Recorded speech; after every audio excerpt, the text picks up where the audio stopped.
Welcome to the Indie Scientology podcast. I'm your host, Andy Nolch, the Indie Scientologist, and it is lovely to be here listening to Strauss again.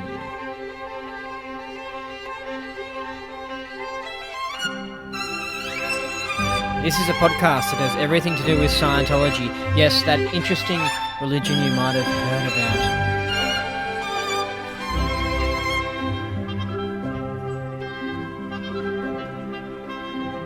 Yes, if you like this podcast, make sure you subscribe to it in iTunes or on Andy Nolch's YouTube channel. And that's Nolch with an N-O-L-C-H. If you don't know what Scientology is, then I recommend listening to the first few episodes of this podcast where there is no interviews and I just explain some basic things about Scientology because it's quite a complex topic.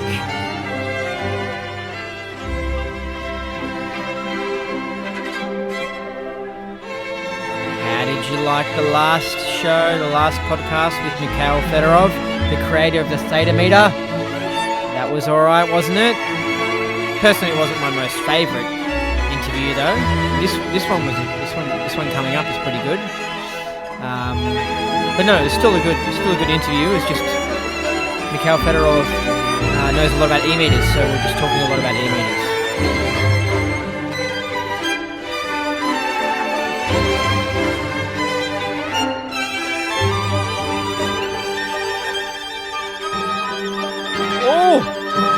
We've got to go down that rabbit hole. It's time. We're being called down that rabbit hole.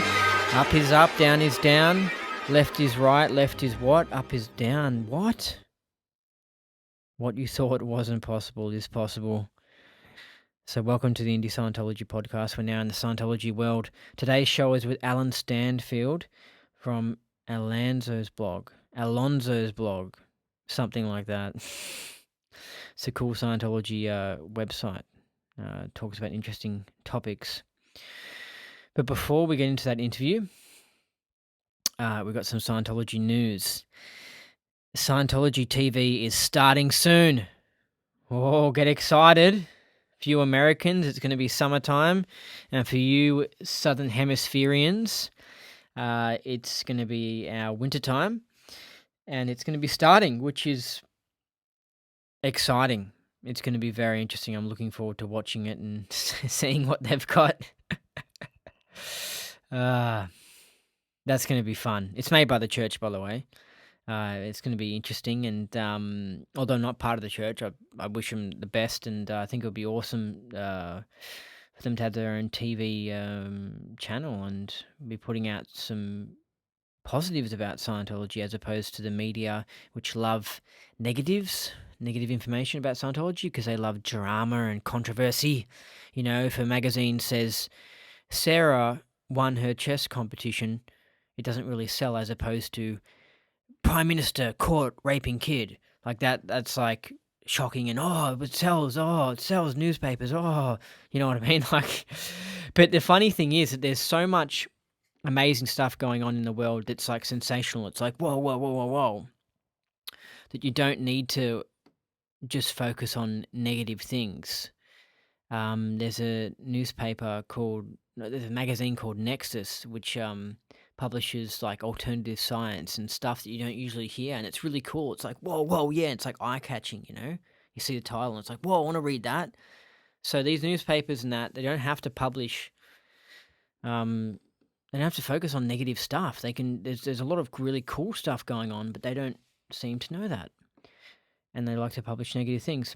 Anyway, Leah Remini's TV show, Scientology in the Aftermath, has been renewed for a second season. And if you have an MU on renewed, because you're from a non-English speaking country, renewed means continued.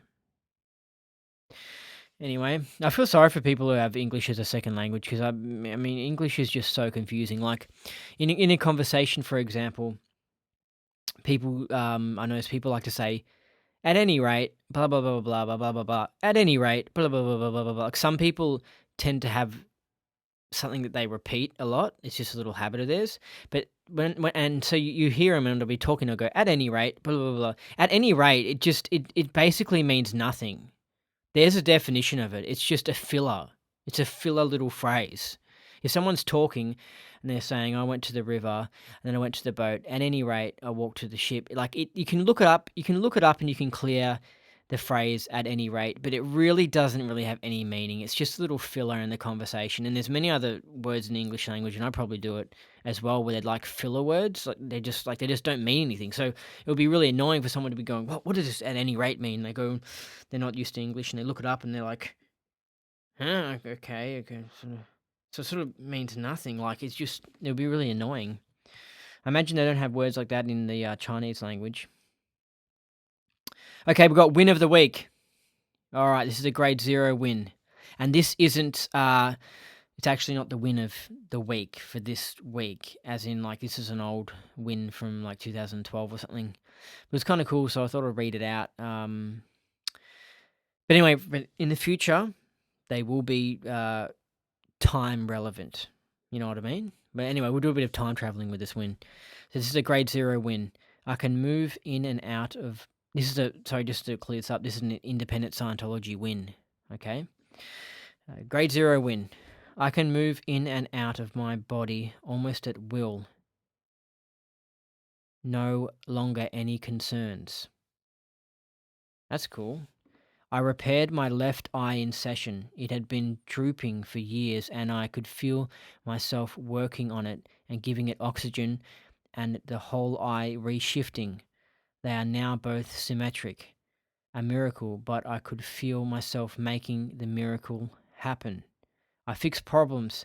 I went to rent a car last week and they told me it was sold out. And I said, "No, it's not. Look again." And the clerk said, "You're right. There is one. How did you know? It's a miracle." Increase perception. Again, this is my objectives working again, but also if you look besides grade 1 on the bridge chart, it states perception as an awareness level, and I can attest to that. I can see, but without the body's eyes, I know. Yeah, well, yeah, it's kind of cool. I've heard some people get those sort of wins from their auditing where they can sort of consciously, um, like exteriorize moving out of their body at will, which is really interesting. And I like is how they mentioned the person can repair their drooping eye, because I noticed that when you get people who are more keyed in and more low toned and that sort of stuff. They have little things like that. They have like messy hair and they have like one droopy little bent eye, and they don't look as fully healthy. But the more case gain you get, the more healthy you get, the more you your hair actually sits neat. I'm not kidding. All right, just in case a skeptic is listening or something, but like I've had personal experience with this. It's not like suddenly you have to brush your hair and your hair sits neat. Like I mean literally you somehow don't have when you get case gain and when you're more positive, you somehow don't have a droopy eye, and you somehow don't have like hair sitting messy on your head. It's really interesting, and I actually experienced this with some of the other practices I do. Like I do something that's which the closest thing you could call it is like a mixture of OTTR0 and meditation. But I don't do the mantra and meditation because I didn't like it. But also apparently it's not good, and it makes it apparently it's not good for your case or whatever. But it's also not really OTTR0, is it? OTTR0, you just be there. Anyway, so I practice this thing where I just lay on the floor with my legs and arms out wide, and I got a lot of case gain from this doing it every day for I don't know half an hour or something. Because it just relaxes you. You literally blow charge from doing it because you just relax for half an hour doing nothing. Um, and I noticed that I would come out of it, right? I would end it, right? The half hour would be over, and my hair would be like sitting neat perfectly on my head, and I'd be like, "What the hell?" If anything, the way I was lying, my hair should be more messy. But I was like, because I was worried actually. I was worried that I was gonna, because sometimes when I'd be like filming myself after after doing the meditation, that sort of stuff, or yeah, being on camera or going out publicly, whatever, I thought that lying down, my hair might look like some bushy, crazy bird's nest, right? So I was a little bit concerned about this. So I was aware about my hair. Anyway, so after practicing this thing of just lying down and doing OTTR0, just doing nothing, right? Um, I would stand up and I'd be like, wow, my hair looks awesome, right? And I'd be like, whoa, what the hell? That really doesn't make sense. And years ago, before I came across Scientology and all these other beneficial practices, my hair in general just always used to sit messy. And I noticed there were some people who their hair would just sit nice on their head, and it really pissed me off because I was like, why the hell does no matter what I do, my hair just sit retardedly, basically? It would just sit retardedly on my head sometimes, and I'd be like, what the... Anyway, it was obviously I was too keyed in back then. Anyway, but so when you get more keyed out, you you just have things like a droopy eye just goes away, and you walk around and your hair just sits neatly, normally on your head. It's really it's fascinating, and I don't know what it is. It's just amazing. It's some sort of your whole body, some sort of energy field, and when the energy field's nice and smooth and sweet and not got all this crazy stuff going on and keyed in and all this sort of stuff, then everything just sits natural and healthy, and it's great. Anyway, so that person got those wins on grade 0, which is pretty cool. All right. Scientology joke time. Oh, this is going to be fun. Okay. You ready?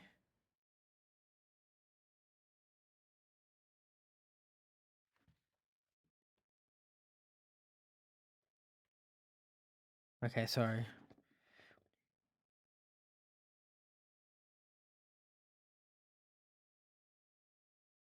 Okay, so I think we're up to...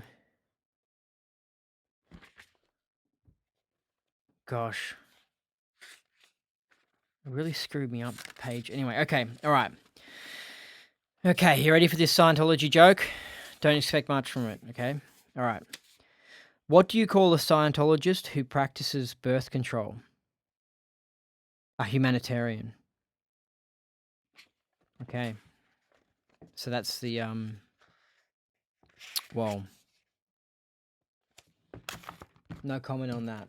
This joke book, by the way, is sort of like an attacking joke book. It's not really, it's not friendly Scientology jokes. It's sort of anti-Scientology jokes. But anyway, that was a really, really bad joke. All right, it's time now for the interview with Alan Stanfield from Alonzo's blog. He's got a website called alonzosblog.com. It's got interesting comments, interesting information. Alan Stanfield is the ex-Scientologist. So he became a hardcore ex-Scientologist around the year 2000. And after a few years of that, I think he sort of cognited and came to realize that it was kind of silly to just hate on Scientology all the time and think that Scientology is the worst thing ever. He started to realize that he actually had some wins when he was doing Scientology. And he started questioning the anti-Scientology people on the internet.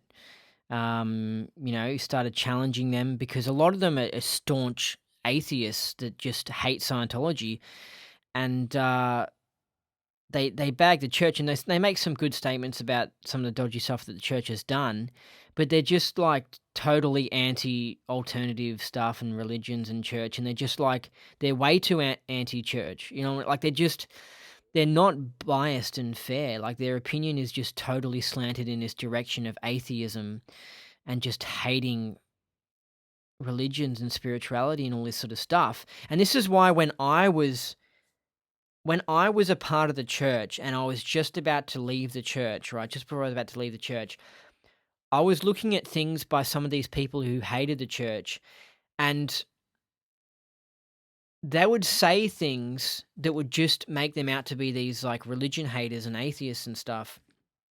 So therefore, when they would say legitimate stuff that's actually true, that's bad about the church, I would then, at the time, because I didn't know that these things are true about the church, I would then not trust what they had to say. So they didn't manage to convert me. I'll be listening to them saying, they'll go, oh, the church is blah, blah, blah, blah, blah. And like they talk about the church in such a horrifically bad way. And they say so many outrageous things. And they also just come across as just these totally atheist hating negative people, right? So me as a church member was just thinking, I can't trust this source of information. So I wouldn't believe what they were saying. You know what I mean? Like I wouldn't believe this negative stuff they were saying about the church. And then later on, when I really researched and I found out the truth about the church, I was like, wow, these people are actually telling the truth, but they're just so bad and so negative that they're just like, they're doing it in such a bad way. And I messaged someone on Facebook who he called himself Sam Colts, right? He had like the anonymous mask on his face or whatever. Sam Colts, whoever that is, it's someone's cover name. And I said to him, "Hey, dude, when I was in the church, because we had a proper argument like 3 years ago when I was involved with the church with him, and I was like, when I was in the church, dude, you were just like totally hating on Scientology, and you didn't convert me because you were so bad at arguing anti-Scientology. You were just coming across as a total atheist and religion hater and all this sort of stuff. And now I find out that some of the stuff you were saying was true. You know, you really annoy me. Like I said, I think I'm pretty much said this to him. I said, you annoy me. Like, why the hell don't you see that Scientology is just a philosophy? It's got some good things to it, but the church is corrupt." And he was just like, "No, there's nothing good about Scientology. It's really, really bad, blah, blah, blah, blah, blah." And it's just like, okay, a lot of these people are these atheists like Chris Shelton and Tony Ortega, these atheists like religion haters and all this sort of stuff, and they're too anti-Scientology, so they discredit themselves, right? If I wanted to really wake up people in the church, right, to what's going on in the church, right, I could do it way better than them, because I wouldn't just be spewing all this anti-religion, all this anti-conspiracy theory, all this anti-alternative anything talk that these people spew.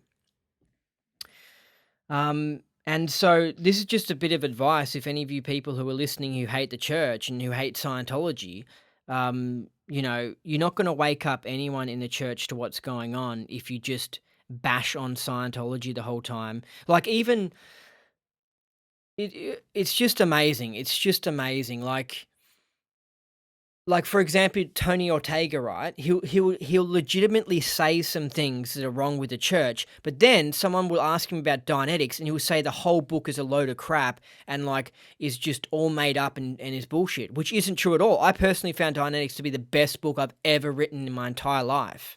Sorry, that I've ever. Oh, maybe I was LIH in my past life.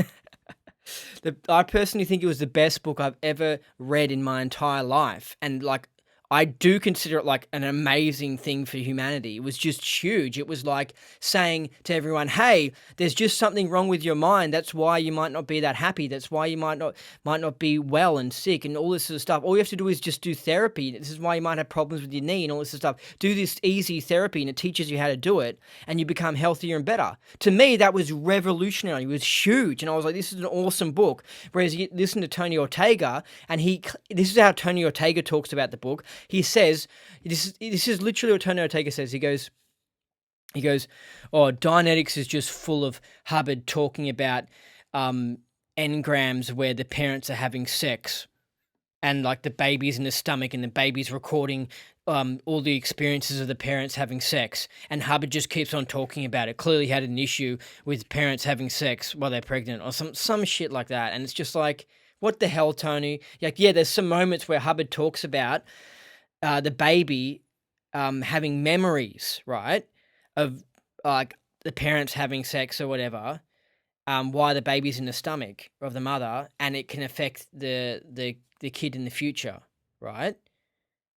But the whole book is not about that, and it doesn't talk about it the whole time. Like, what sort of crack, let's just be honest here, what sort of crack is Tony Ortega smoking? He like made out that the whole of Dianetics' book is just Hubbard rambling on about like these engrams of parents having sex, and like, it's just, this is where Tony Ortega completely discredits himself. You know what I mean? Because he can't give it a fair, balanced opinion of Scientology, right? He just totally makes up how bad it is. Like, he just says it's totally bad. The Dynex book is absolutely terrible. It's blah, blah, blah, blah, the worst written thing ever. And it's just like, so me listening to it when I was a part of the church, me listening to him say that these comments was just like, well, this guy's full of crap. You know, I've read the Dynamics book. That isn't what the Dynamics book talks about the whole time. He's just making this stuff up. And so then when he talks about legitimate abuses that have been caused by David Miscavige or something like that, then he's lost me. Because back then, years ago, I didn't know the truth or anything. So I just go, oh, this guy, everything he must be saying is just exaggerated and not true. Anyway, so I guess what I'm saying is that when you listen to these anti-Scientology people, these hardcore ex-Scientology people, you've got to take it with a grain of salt. Like, you got to not, you know, you got to realize that a lot of them are just these hardcore atheists and just hate Scientology and have made a living literally off just hating Scientology, you know? But some of the points they make is good. And so Alan Stanfield used to be one of these hardcore haters, and now he now has become the ex-Scientologist, in that he's no longer anti-Scientology and he's cool with it. You know what I mean? He still knows that there's corruption in the church and all this sort of stuff, but like, he's not like all hating on Scientology and being an atheist and hating on religions and anything alternative and stuff. And he's admitting that, yeah, I got some great wins from Scientology when I was involved in it. He's actually not an independent Scientologist, but he doesn't, I guess he doesn't regret his experience with the church. Anyway, so this is an interview I did with him, and it's quite a long interview, but it doesn't seem like that at all. The 2.5 hours just absolutely flied, and I think it's a great interview. So let's listen to this interview with Alan Stanfield, the ex-Scientologist. All right, today's guest interview is with Alan Stanfield, the ex-Scientologist. He was involved with the church for 16 years, went clear, was an executive director, and studied some of the St. Hills Special Briefing course. He left the church in the late 90s and worked to expose its corruption. He later discovered that he disagreed with being an ex-Scientologist and became an ex-Scientologist, which I'm going to enjoy asking him about. He runs Alonzo's blog, which is a website that has interesting information and viewpoints on Scientology and ex-Scientology, and I've got him here on the podcast. Are you there, Alan? I'm here. Great, good, and you look fantastic. Good lighting. Is that you're over in Chicago? Just below Chicago, in the cornfields south of Chicago, yes. All right, cool. Yes. And it's starting to warm up there, is it? It is. It's springtime, and it's going to be a beautiful spring day today, Sunday. Nice, very good. So how's this website you going? I mean, I've seen some of it, and I like your opinions on things. Oh, well, thanks. I've been doing it for about 8 years, and then prior to that I had an earlier website, and prior to that I had other stuff. And recently I've decided to kind of go for it. I've always had a kind of push-pull relationship with being a blogger in this whole space. I did it for a while, then I hate it, and then I go for it again, and I'm going for it again. After 17 years of doing it. Yeah. I like that. That's good. I like that. And I like how I've seen you made some funny videos. You made some almost sketches or something. That sounds good. I like that. Yeah, sketches or something. Yeah, something. Whatever that is. Yeah. Well, yeah. I appreciate it. Thank you. Yeah, and I liked it as well because I think you were making a point about someone, and I'd done that recently on a video I made about Chris Shelton. And it was kind of good to see someone who has a similar sense of humour in that they like to, like a sort of friendly way, make fun of certain people. But at the same time, it's good points that you're making. It's not just an attack piece. No, I try to do satire. Yeah. So, and hopefully, it's because sometimes I've been saying the same things over and over again. So this is just a different way of saying the same thing that might get through and it might not, whatever. Just giving it a shot, Yep. And it's Alonzo's blog. So you just search Alonzo's blog and it'll come up. Yeah. Nice. Uh-huh. So explain to me how you became an ex-Scientologist. Like, do you call yourself a Scientologist these days? I would say no. I mean, but like for instance, I practice Buddhist meditation every day, and I study Buddhist texts. But I don't call myself a Buddhist either. It's kind of one of these things where I did that when I was a Scientologist, and I have to kind of remember that if I self-identify with something too much, I stop questioning. I stop putting a space there between me and the idea. And so I don't call myself that kind of stuff. But I do agree that there are important things that I learned in Scientology that were extremely helpful to me, and they're still helpful. They're part of my past. They're part of who I am.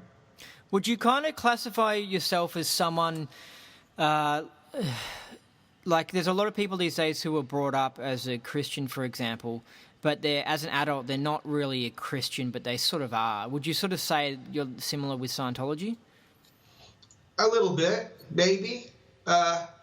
It's really it's kind of the path I took to where I got to today. And there was a point, to your question, there was a point when I was denying all that. When I was an ex-Scientologist, I was denying all of who I was when I was in Scientology, when I was a Scientologist. And I'm no longer denying that. So I'm kind of answering your question in about 10 different ways. I wouldn't call myself a Scientologist, but Scientology is part of my past and part of who I am. Yeah, it's kind of a funny thing. In the future, I'm going to make a video actually labeling the different types of Scientologists. In it, you've got the Indies, the church members, the people who used to be involved with it and sort of liked it, but they're not really Scientologists now. Then you got the Scientology haters. There's literally like 7 different categories of Scientologists. Exactly. Yeah. There are. Yeah. So I assume you left the church because something bad happened, or you left angry and bitter, so you became a passionate Scientology hater. Explain to me how you can deny wins you've had in Scientology when you're a Scientology hater. Is it just is it that you're so annoyed that you can't confront the good side of Scientology? Is that what it is? Well, it's almost like a sense of danger, okay? Where if you promote any part of Scientology, you're afraid that they will become bigger in society and they will take over, and there's a danger to that. Like Chris Shelton says, for instance, that, and I said it too, way earlier, that there are good things in Scientology and there are bad things in Scientology. But the bad things so far outweigh the good things that you might as well say it's all bad. And Chris Shelton has even said that if he talked about the good in Scientology, that he would be endorsing Scientology. So when you're an ex and you're a kind of a Scientology hater, you're just kind of bitter about all this, you just want to cover all that over, and you cover over all the good, and you want to make sure that you're not endorsing anything and getting people into Scientology because you believe it's booby-trapped, and you're trying to keep them from being brainwashed. So you have this kind of duty to society to be completely negative about all of it. And that's the thinking. But the fact is that the bad in Scientology, like let's an example, okay? The bad in Scientology would be something like fair game policy, okay? Where you fair game critics. You try to do things to them to ruin them utterly and shudder them into silence. That's L. Ron Hubbard's total words there. It's 100% standard tech to apply fair game to Scientology's critics. That's the bad in Scientology. But there's the good in Scientology, which is something like the training routines or the TRs or the early emphasis on present time. You know, all the processes and all of the drills that are devoted to getting you and keeping yourself in present time. That's the good in Scientology. Well, fair game has nothing to do with TRs and keeping in present time. So logically, it's not correct to say that the that the bad in Scientology overshadows the good. They don't have anything to do with each other. They stand alone. They exist independently. So in order to talk about the truth of Scientology, the truth is both the good and the bad. So you have to talk about both. So when you're an ex and a hater, like you say, you just don't want to do that. You want to cover over all the good because you're afraid that people might get caught up in it. Well, and also it's like you're setting yourself up. Let's say you're Chris Shelton or you're sort of Leah Remini. You're setting yourself up as a brand as being the anti-Scientology person. And so let's say with Chris, for example, he'll make some videos saying Scientology is crap. And he'll get that bandwagon of followers coming in, and the atheists and the religion haters and the skeptics, basically. And they're his crew now, and he's set himself up as a brand as saying, you know, I'm against Scientology. So if he made any video saying, let's say he wanted to make one saying the good of Scientology versus the bad, and he actually mentions the good like in a fair way and actually says... And let's say he has a guest on that has their wins as Scientology, he's going to lose followers. He's going to annoy some people on his YouTube channel. He'll have people arguing with him and having a go at him, and so it's not really in his best interest to start mentioning some of the good stuff in Scientology. Yeah, it's not in his best interest to tell the truth. He is espousing a tribal narrative, and he's whipping up a tribe so that he can get likes and followers and, you know, sell T-shirts and whatever that he's in books. Both he and Tony Ortega are in the same kind of business of telling a tribal narrative and whipping up people into this whole kind of evangelist. It's almost like a Christian, you know, TV preacher kind of thing. And they know. Chris has said, I don't want to say anything controversial here. So, and then he says something completely non-controversial, and just to keep his own followers. And you can't dwell in the truth. You can't deal with the truth when you're doing something like that. And that's what most people are involved in on the internet, unfortunately. Yeah, and it's similar to like Richard Dawkins. It's just the same sort of thing. It's like you've taken a stance. You're like, this is how it is. You're closing your eyes off to other things, and it's kind of like, you can see with Chris, he's not willing to challenge his fans or to give people his own personal truth. He's being, and you can see it in the way he acts when he makes his videos. He's putting on a professionalness. He's putting on a valence, really, and that's kind of the difference with me. And if you look at my YouTube channel, for example, it doesn't have a huge amount of followers or views, and it has a lot of controversial comments because I'm just not going with that way with my YouTube channel. I'm just going with the truth because that's all I think is important. Like, even if, I disagree with what someone has to say, like, if they're telling their honest truth, that's what matters. I think it's being fake that I don't like. But if you look at it, am I making any money from YouTube? And it's like, what, $1 a week or something? So it's like, it Really? Depends on, I don't know, probably. I want some of that. I want some of that $1 money there. Yeah, so whereas he's probably got, heaps of followers doing his brand. And I actually spoke to a friend recently who's not a Scientologist or anything, and he saw some of the videos I made, and he goes, "Why don't you just make some videos attacking David Miscavige, because they just seem to get heaps of views?" And I was thinking, yeah, but that's not me. That's not me being honest or my truth. I don't want to make things bashing David Miscavige all the time. I might make one, but like, you know what I mean? There's sort of ways. There's ways of going about things in life where you're sort of selling out. Like, I know Chris believes in what he's saying, but at the same time, he's kind of selling out. He's kind of saying, I'm going with the whole anti-Scientology thing. I'm going to give my fans what they want. You know what I mean? Yes, I do. And, the thing about it is, like, just with me, what you're interested in at the time and what you see as the truth now the more you learn, the more it changes. If you look at my blog and go way back to the beginning of it, that's 2008 or so, and that was in the middle of my major bitter ex-Scientology hating phase, right? And they're all negative. Everything changes on my blog, and you can see a pattern of what I'm interested in now, what I believe is the truth now, or things that exist on the internet, or the way things are now, and I'm interested in addressing those, and then it changes. So that's you and I recognize this immediately when I started watching your videos. I recognize that you're very similar to me in that you follow what you believe to be true, and you're open to new information, and you just say what you think is true.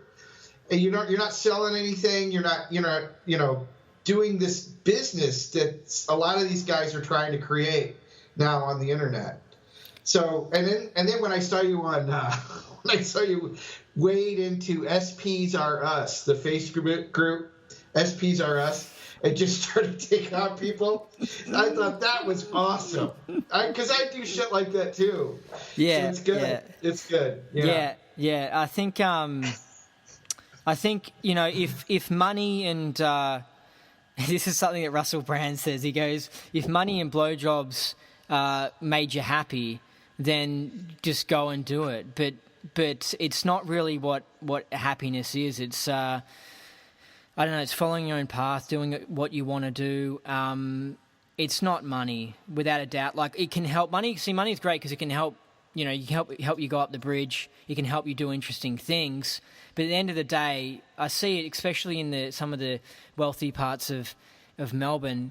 You see them, the people renovate their kitchen every 10 years and have the latest car, and it's just. They know they're not happy, and so then they're not happy, so they look around and they go, oh, we need a new garage or something, so they put in a new garage, and it's just, you see all these tradesmen who work out the front of these houses and stuff. Anyway, it's just not where happiness is. It's just, well, it isn't. In this activity that you and I are in, that's where it's for me. That's not where it's at. But when I do marketing and stuff like that, it's just a grind to make money so that I can do stuff like this.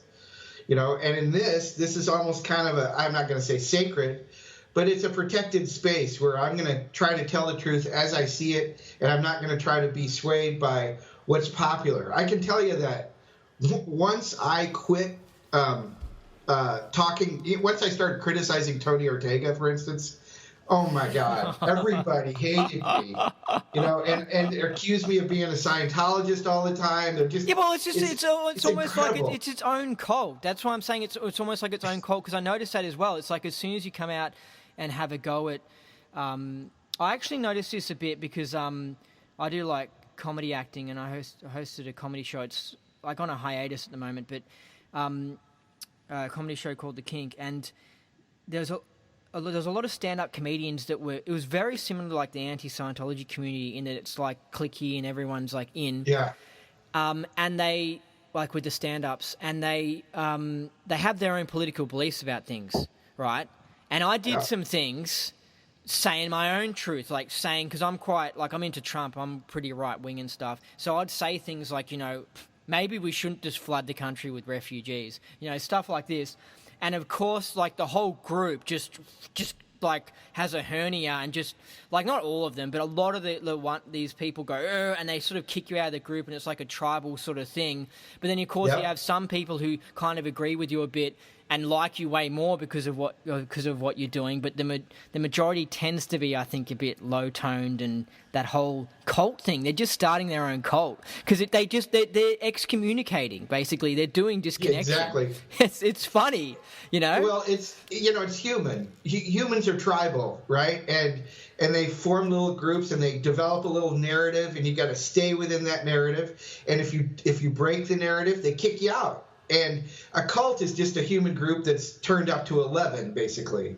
And so, I know exactly what you mean. When I was in LA, I was hanging out with a lot of comedians and others, and writing jokes for them and stuff like that. And it's ideologically uniform.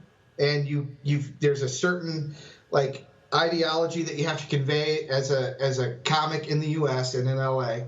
And if you break that, you're out, man. You're out. So I know exactly what you're talking about. Yeah, I think Tim Allen, that Toolman guy, huh? Was that show based in Chicago? I don't think so. I don't know. He's it from seems Detroit. it seems like that's sort of part of America or whatever. But he was mentioning something, how he was talking his opinions, how he liked Trump or something, and how it was a similar thing where like he was getting picked on by people. But I was watching a recent comedy festival show in Melbourne, because it's actually on at the moment, the International Comedy Festival, and me and a friend were counting how many political jokes there were as opposed to just jokes, and the ratio was 10-2 of political. Yeah. So that's where I'm talking about, like, and they literally will choose specific comedians who are, they tend to be left wing, and but it's very similar, because it's just like, what the hell's going on? People are just too political, and they're not just, Anyway, but with the ex-Scientology cult, they practice disconnection. It's just that there's no official cult leader that goes and actually sends letters to people telling them to disconnect with you or me or something. You know what I mean? There's just no official, HCO telling people to disconnect. Well, actually, that's not true. I've been banned from many places, and the owner, like for instance, the ex-Scientology message board is based in Melbourne, and I've been banned from there twice. And did they let you back in the first time? Did you do an amends project? Yeah. So really? I was banned once, and it was a debacle. You would not believe. The whole board was against me, and I was just going after it, and then they banned me, and then like a couple years later, because some people thought that some of the posts that I wrote and stuff, that I was a good contributor. Well, we'll bring him back. I lasted another 30 days, and I was banned again. So you made some effective blows to the enemy, which was the church, and then you're back in. Exactly. They could tell that I'm part of the tribe, really, kinda, So let's give them another break. And then it didn't work, because again, the tribal narrative is very, very controlled, and if you go outside the tribal narrative, you're out. And the same thing, Karen De La Carriere, she'll ban you. There's certain people that decide whose ideas get discussed in their forum and whose ideas don't. Is Karen one of the admins for the SPs R Us group? No, she has a secret group called Outer Banks. Yeah, she controls everybody through that. Like a little poodle. She's just on it all the time. Yeah, she asked me if I think it sort of invited me into the group, but she when she realised that I wasn't really that against the church, and I was just more wanting to promote independent Scientology and stuff, I think she only wants people who are actually avid, keen Scientology haters. Exactly. But I wasn't in that category, so and it probably wasn't, I wouldn't be right for their group. But I did think it was interesting. I thought, what sort of secret information do they have in that group? Karen was part of OSA International for 5.5 years. Oh. She was married to Heber Jensch, the president of the church, who is now reportedly in the hole. So she. Do you think is Heber still in the hole? That's reportedly. Who knows? Nobody. Where really is he? knows Does anyone know where he is? Nobody knows, man. Scientology is without a doubt the coolest creation that this world has ever seen. Like, it is just, once you get into it, it's just so interesting what goes on. Like, where's the scavenger's wife? You know what I mean? And then you look at these golden plates that they're making, and they're putting all the tech on golden plates in like five locations in 5 continents across the world. What the hell? It's so funny. I know. It's endlessly fascinating. There's no doubt about it. I think that once you get into Scientology, you're never bored again. I don't know how you can, because I mean, if you get case gain, obviously you sort of, your awareness comes up, so that makes life more interesting. But even if you don't get case gain, right, and you've had a sort of shit experience, I don't know, you're just sort of not bored, or life suddenly becomes interesting. Yeah. It was very good for me when I got involved. It really helped me. It helped me to focus. It helped me to become more productive, and it set me on a very good path. Whereas before, my life was not headed on a good path. It helped, no doubt about it. Just out of curiosity, when you become an ex-Scientologist, do you not clear words? Do you just abandon all the tech? It's a very interesting question. Like, for instance, every once in a while, I will clear a word if I feel that it's vital to understanding the paragraph. I'm a trained course supervisor, right? I not only did it with myself, but I taught others how to do it and enforced study tech on others. And now I just look them up when I believe it's important to look them up. I don't feel like I'm passing a bunch of MUs as I read a page with words I don't understand in it, whereas before I did. But there's a part of me that thinks, okay, I should keep looking these words up. I should keep, taking the time to do this and look up every word that I don't understand. But I also believe that Hubbard actually took it a little too far. I mean, he got really almost monomaniacal about how important misunderstood words were. To me, there is a middle ground that's absolutely true. Yeah. And the study tech definitely gives important skills to a student and helps them to learn. No doubt about it. Yeah. So you're saying that when you became an ex-Scientologist, you actually just didn't bother looking up words? Yeah, I mean, I've gone through phases, just like we were talking about. And there was one period where every time I thought about applying the study tech, I would just sneer and get really I'm not going to do that. That was so stupid. I was conned. I was brainwashed then. That was my attitude about myself back then. And since then, I've woken up from that. I wasn't brainwashed when I was learning, to study. That isn't brainwashing. There is brainwashing in Scientology. Don't get me wrong, especially in the Sea Org.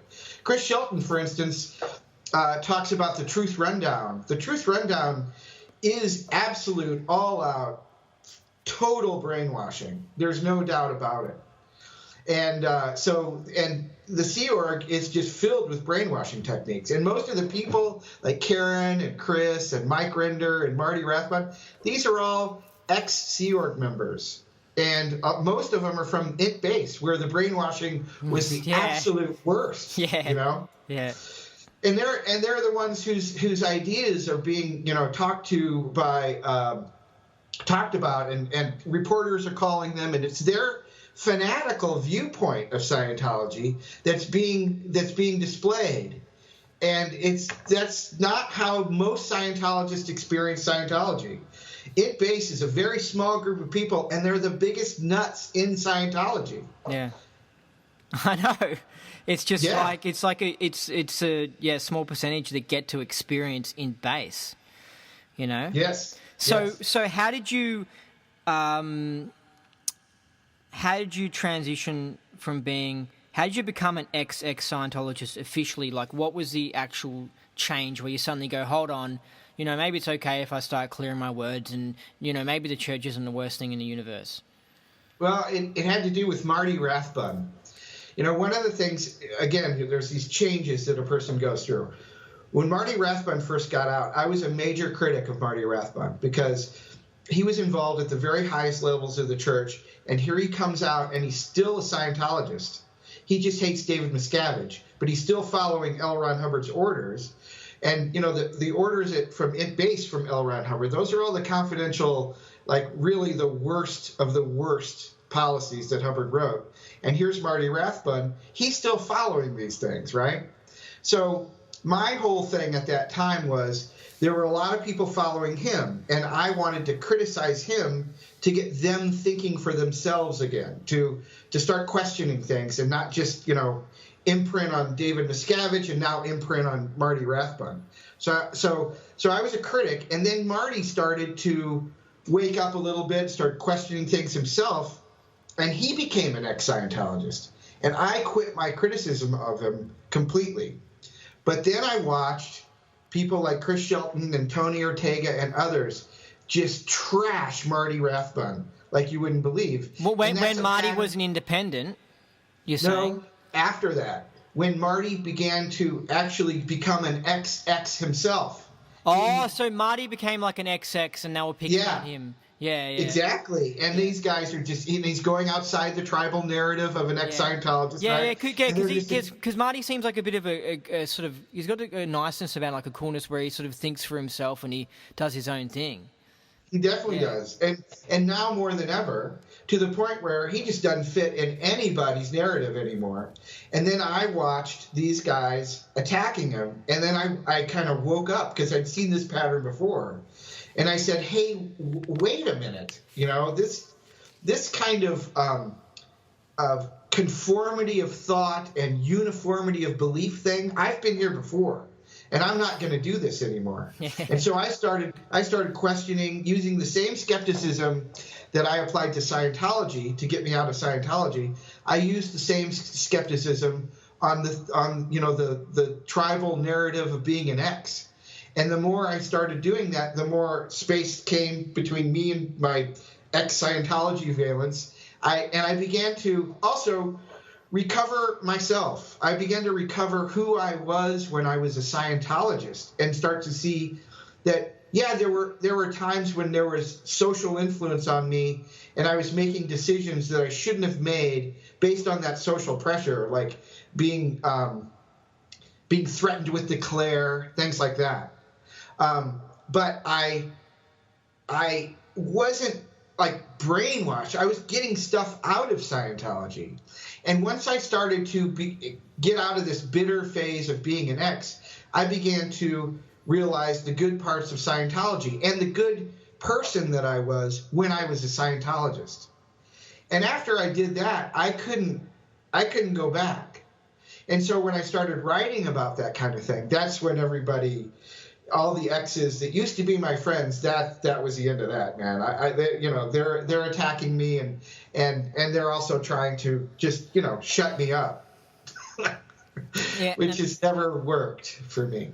Yeah, and these exes they tend to be quite passionate, like, because I know there's a lot of indies that do their own thing, and they're just not really the type to really jump in on Facebook groups and go bashing things and stuff. It's just quite interesting that these sort of hardcore ex-Scientologists and these atheist type people, they're very productive.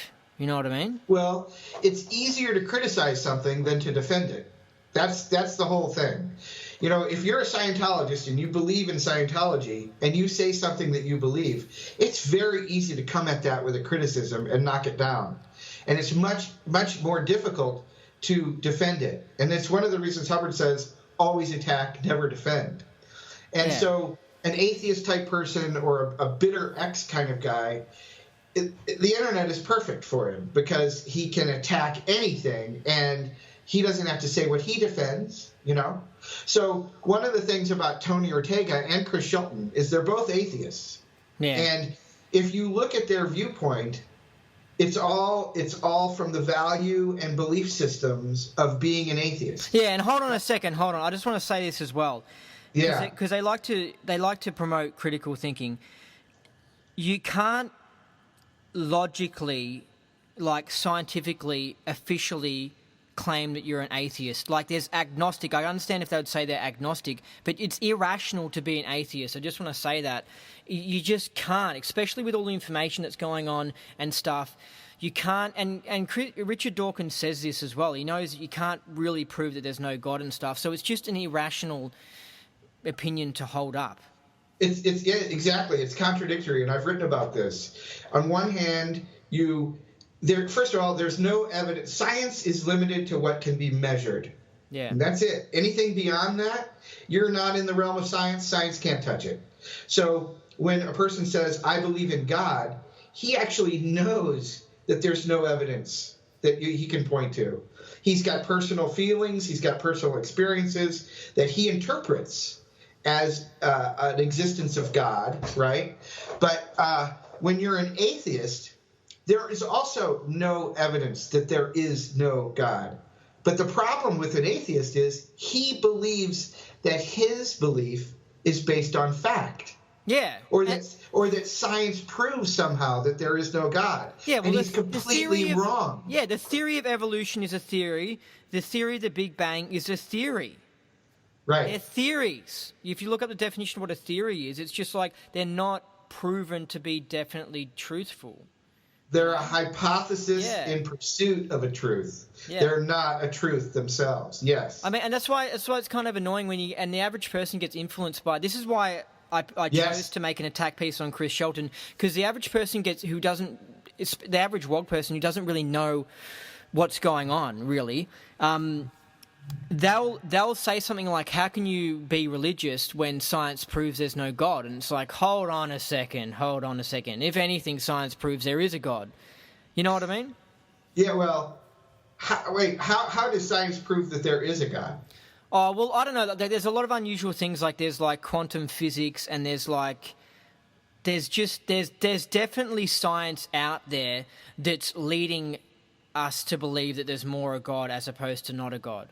Yeah, I would say that science has not even come close to being able to prove that there is a God, but to assume that science will never find another dimension. Like in string theory, there are 11 different dimensions, right? In order to make gravity and other forces that physics has identified, in order for them to live in the same universe, it means that there has to be 11 different dimensions for all that to exist in the way that we see it. And so a person who is a scientist cannot claim that we know everything and therefore science shows that there is no God. He cannot make that claim. So this is the problem, and you were touching on it, the influence of these people, okay? They make these claims and people accept them without thinking. And I think your video, making fun, spoofing, poking fun at Chris Shelton was important, because these types of things need to be done so that people keep questioning the claims that are being made. That's the whole thing, in my opinion. And I can tell that that's what you're doing. Yeah, and because I spoke to Chris Shelton once or twice on the internet, and he actually defriended me on Facebook. We didn't even get into an argument, just because I was posting things, because I'm into conspiracy theories, I'm into UFOs. I want to know why the hell all these people are claiming they've been abducted by a UFO. I mean, This shit isn't made up. Do you know how many people have seen UFOs? Like, it's epic. Anyway, so I'll just be posting unusual things, and he says that he's a critical thinker and you should be open to new ideas, and criticizes closed-minded church members.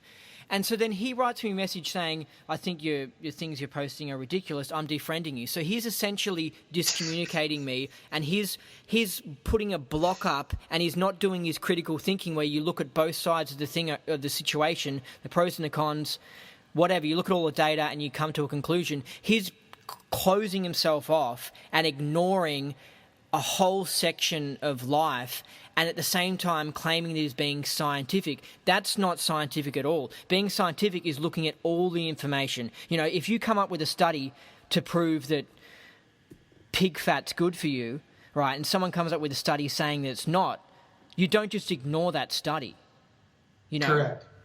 You have to have a tolerance for ideas. And Chris is going through a phase as an ex-Scientologist where he is just as intolerant of ideas that are outside the tribal narrative as he was when he was a Sea Org member, right? I mean, that's those Sea Org patterns. This is a great point you're making. He's just doing the same thing. He was a crappy Scientologist, right, when he was a church member, because he was one of the... I never did that. You weren't part of the Sea Org doing bad things. I've heard that he was doing bad stuff when he was in the Sea Org, right? He had his bad attitude when he was in the Sea Org and went along with it for a long amount of time. And he's doing the same thing with the anti-Scientology movement, having his bad attitude and going along with it. I could be a church hater, but I could still do it in a way that's like still nice and still balanced and all that sort of stuff. if I wanted to and be. tolerant. Yeah, And and tolerant tolerant. of, But of, he's of continuing Scientology ideas. yeah, and he's Yes. continuing his same attitude because it's the same person. He's not got case chain. He's not doing yoga. He's not doing like other therapies. He's not doing Scientology. Where's he going to get the case gain from? He's just staying the same being. Why would his behavior suddenly change? Yeah. Well, now, okay, I know Chris a little bit better than that, and Chris is a very smart guy, and he's always learning. He really is. So you can't rule him out. I think he's going through a phase as an ex. He's in his bitter period, right? And he's going to come through that. I have more confidence in a guy like Chris Shelton than anybody. Guy like Tony Ortega, no. That guy is fixed. He's a never end, right? He would never get himself involved in something like Scientology. He's a total atheist. I saw him on Twitter yesterday picking on Christians, debating Christians about their beliefs. And the thing is that Christians know that these things are beliefs. Atheists don't know that what they have are beliefs, So I have much more faith that Chris Shelton is gonna move forward in his evolution as an ex than anybody like Tony Ortega. Yeah, I can feel it as well. I can see how you can sort of, by talking about an issue, and you can run it out, if you know what I mean. You blow the charge on it. But it's interesting when it comes to the atheists and the people who go, I believe in science, or it's a religion in itself, because yes, unless you're the actual scientist who was in the lab and you saw the DNA molecule, if you're just reading on the internet or reading it from a textbook at university, that is it's a belief. You're believing what you're told, just the same as someone believes Hubbard's writing or Jesus's writings. You know what I mean? It's still a belief. Has the same, human beings are belief machines, right? They believe things, and if you really look up like what a fact is versus what a belief, a human being's existence, 99.9% of it is belief. You can't walk around thinking about facts all day. Yeah, because you can't be there in the laboratory actually seeing the evidence. You can't be on the other side of the earth seeing the evidence about Stonehenge. There's a point where you just have to go into belief and go into trusting people. But the thing with the atheists is they don't realize that their religion is mainstream science and what the universities are putting out. But there's a whole other alternative science that they're saying is not true. You know what I mean? Right. But it's just like, unless you've actually hardcore seen it, then you can't. It's a belief. It is a trust, just like you said. But the way science works actually is that there's a propensity of evidence. There's big mounds of evidence versus outlying evidence, right?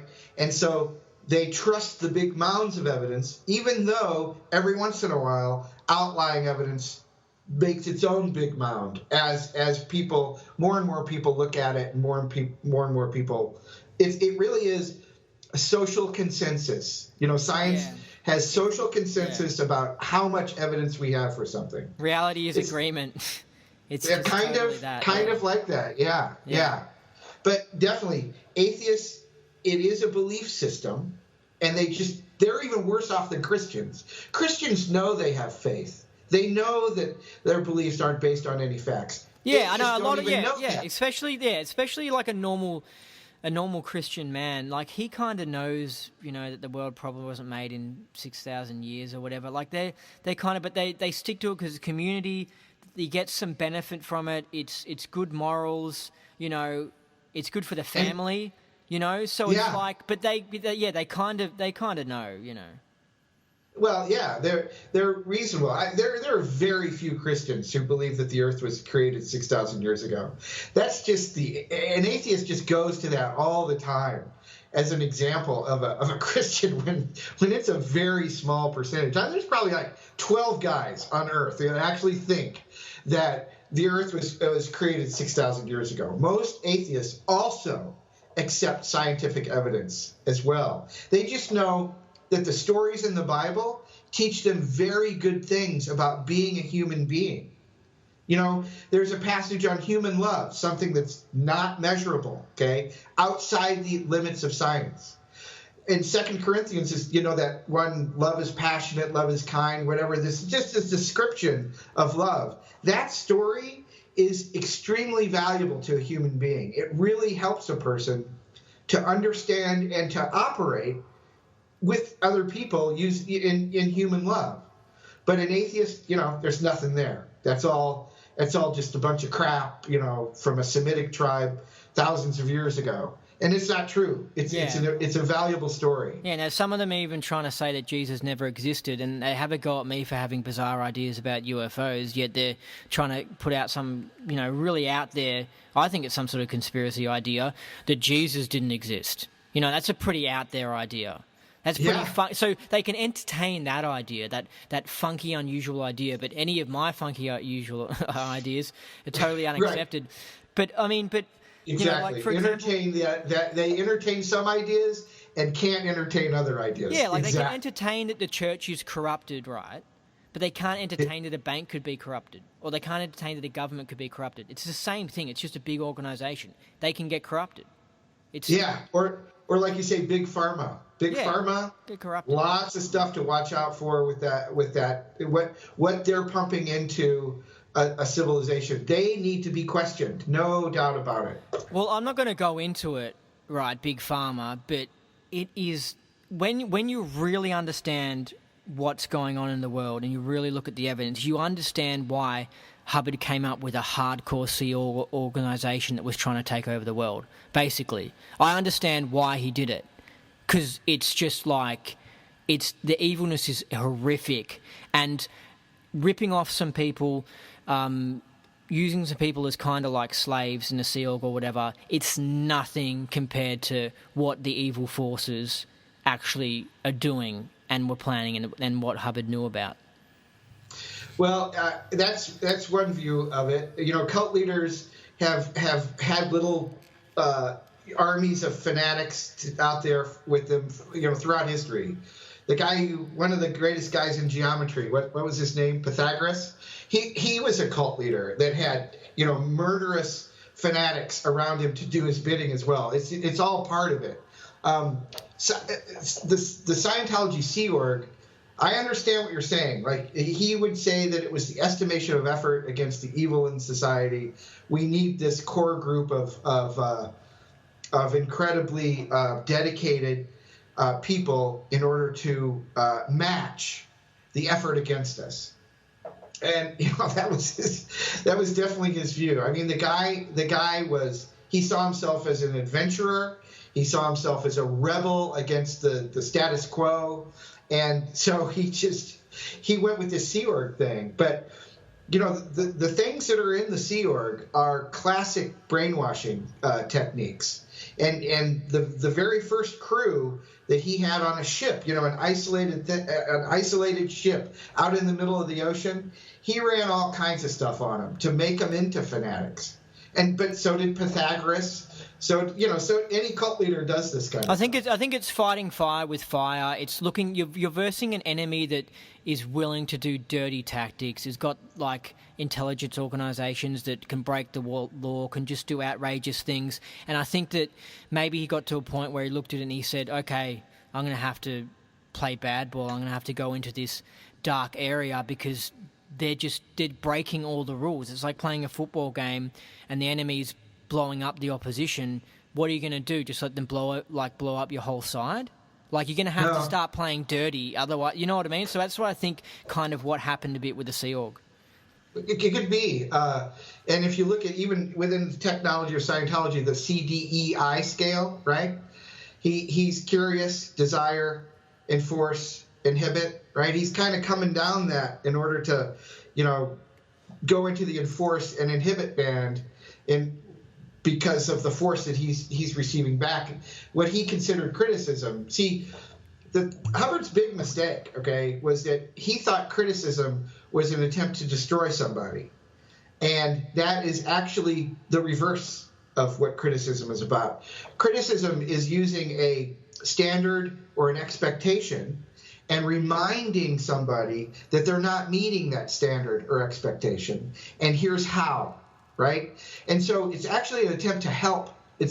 Criticism is an attempt to raise standards or to help people meet expectations by pointing out where they're not making it. Hubbard just, kill all critics. I mean, that was his whole thing. The scene in The Master, you've seen The Master, right? Yeah.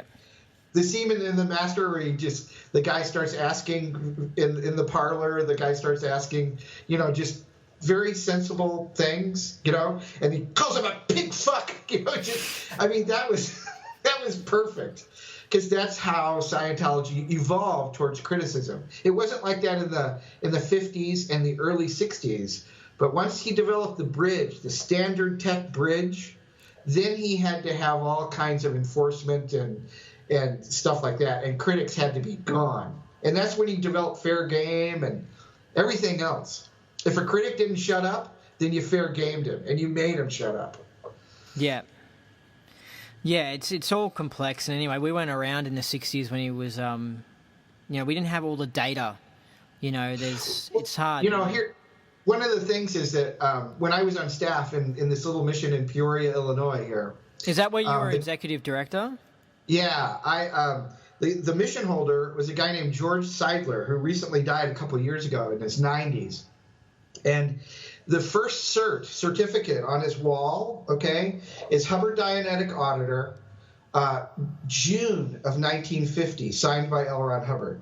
Wow. So Dianetics was published in May. His first cert is June, and it's signed by Hubbard. And he was one of the very first auditors, friends with Hubbard, worked with Hubbard for 5 years, and then came back to the cornfields and set up this mission, and he ran it for the rest of his life. Wow. He was always trying to replace himself, and he could never replace himself. But he was a Class 8 and an OT8. He's one of the very first Class 8 auditors. He did the Class 8 course in 1968 on the ship with Hubbard as the teacher. He did the briefing course under Hubbard on the ship and at St. Hill. His son was a Class 8, and his daughter was one of the CMO missionaires who worked with Hubbard, and she was a Class 8 as well.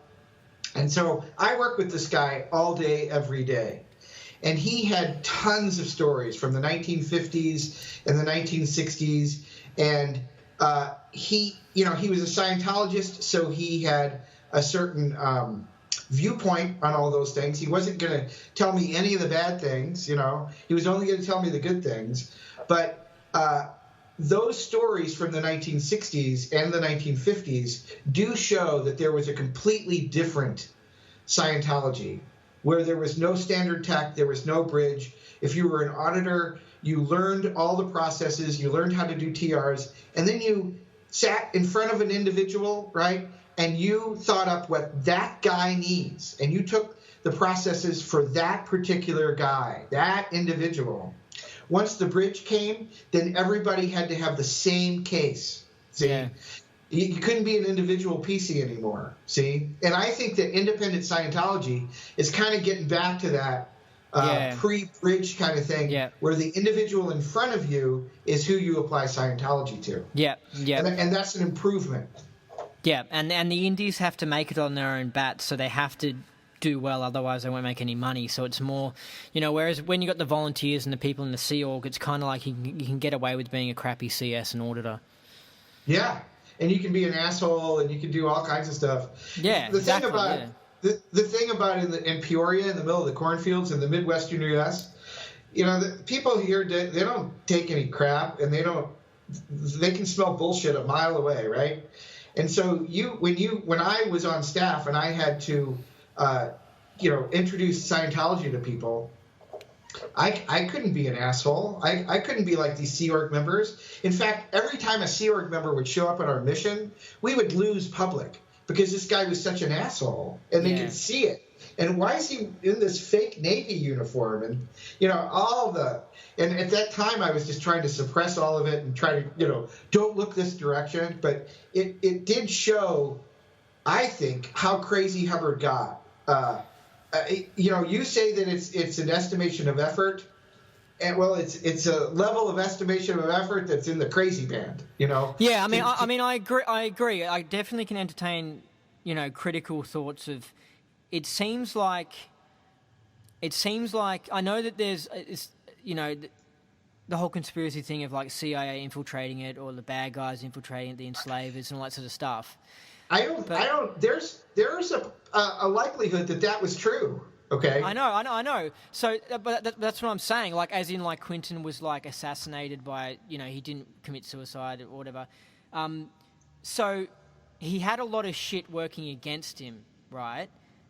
But it seems I understand why he went about the whole hardcore Sea Org way, but I think in hindsight he might have said, you know what, I shouldn't have done what I did, and I should have left it the way it was in the 60s. I think he did say that, in fact. You've read about Sarge, the guy that worked with him at La Quinta, was his horse groomsman and did a bunch of things for him. And in the end, Sarge said that Hubbard told him that he thought he failed at Scientology. That's in Lawrence Wright's book, Going Clear.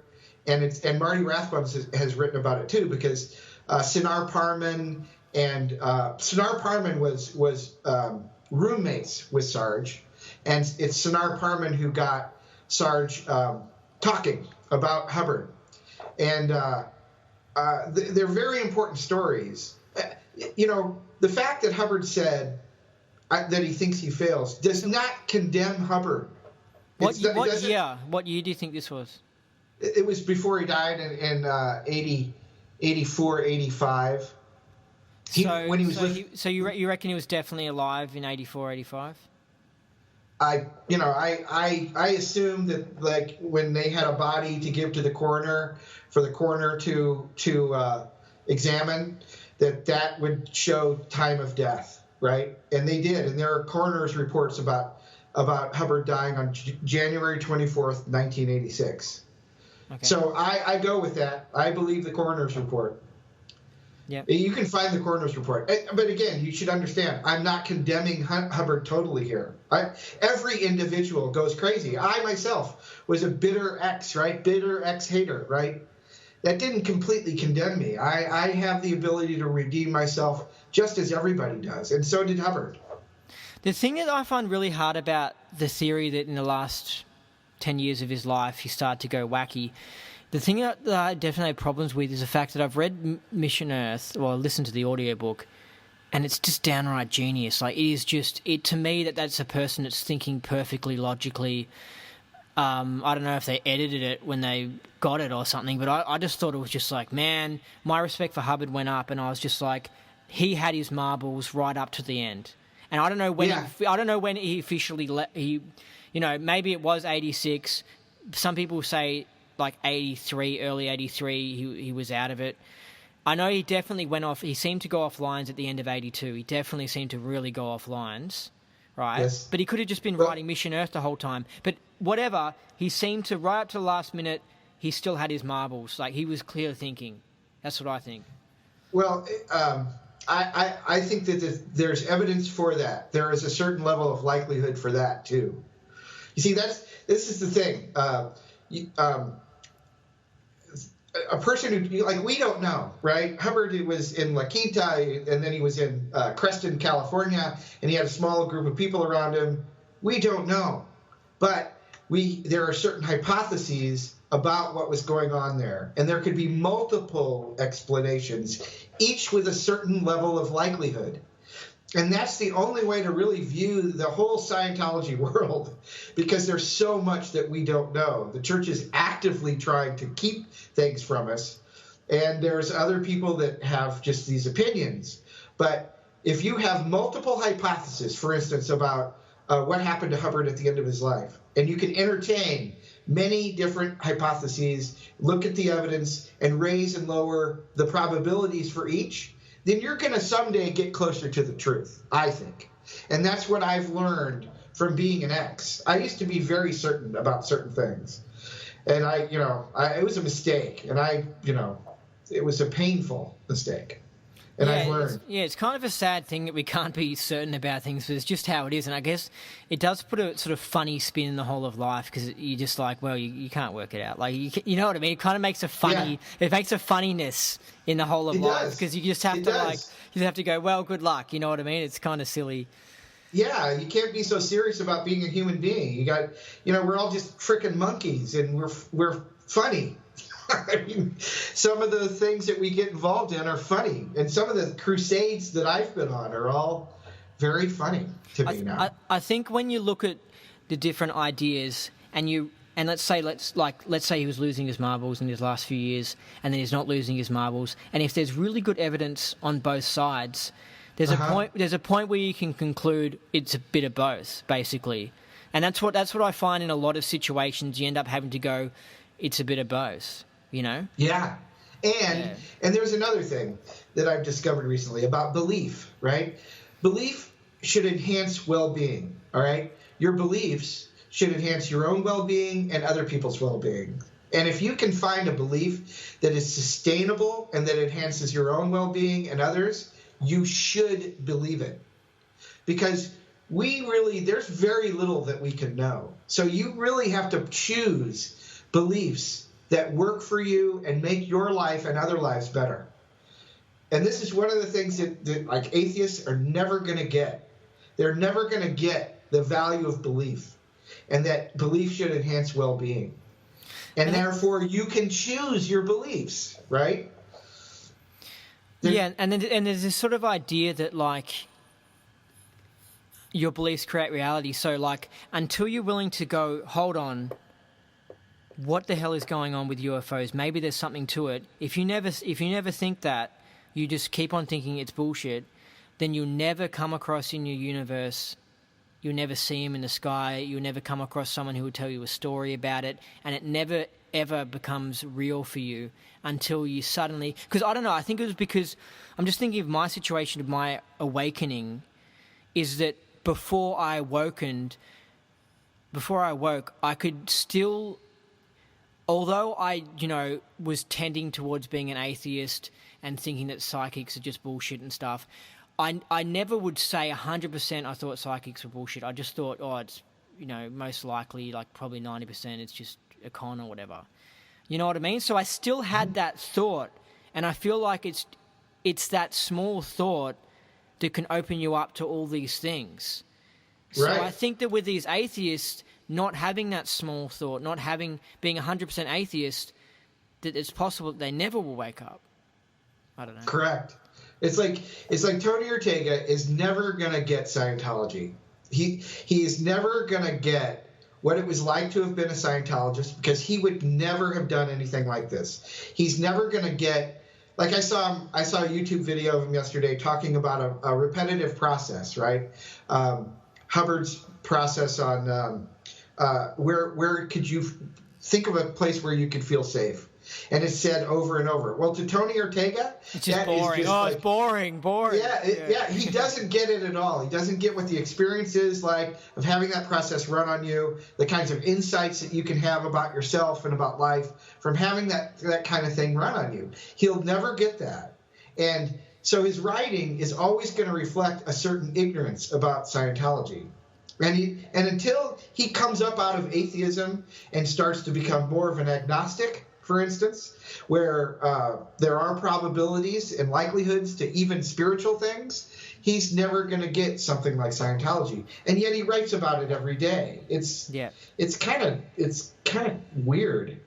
It is, and I think it's this would be a really good experiment to do. I would love for him to just like see a ghost or something. I would love to see how to crack open their fixed idea and like change them. Like I want to, because I'm pretty sure that some people, if they saw a ghost, for example, would just go, I never saw that, and would go, my mind was like, and they say this, some of these atheists say this, they go, I'll consider it my mind misfiring and a confusion of my mind. So even if they did see a UFO, they would say that, it was my mind making it up, having a delusion episode. Even though they have no history of mental health problems, they have no history of just imaginary, like, seeing things, they'll still go, it was my mind backfiring, and then they'll be comfortable with it. So I think that it's like, I don't know how to handle them. I guess it's care and attention and trying to get them into an auditing chair or something, maybe one day in the future.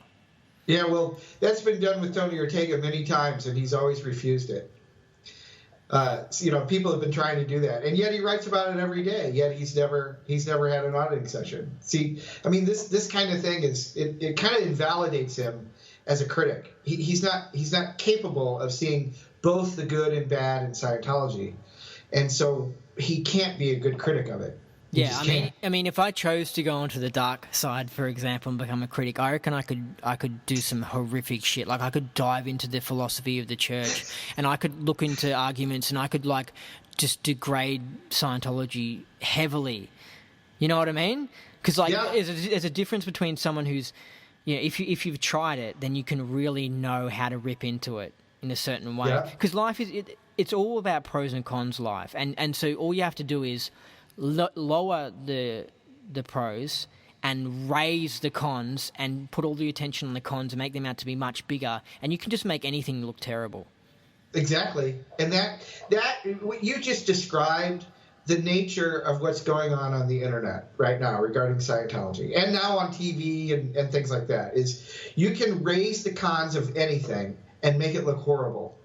But if you never mention the good in it, you're not telling the truth. You're just not telling the truth. But again, sometimes the truth is boring, and your audience doesn't want to hear the truth. They want to rail against a cult.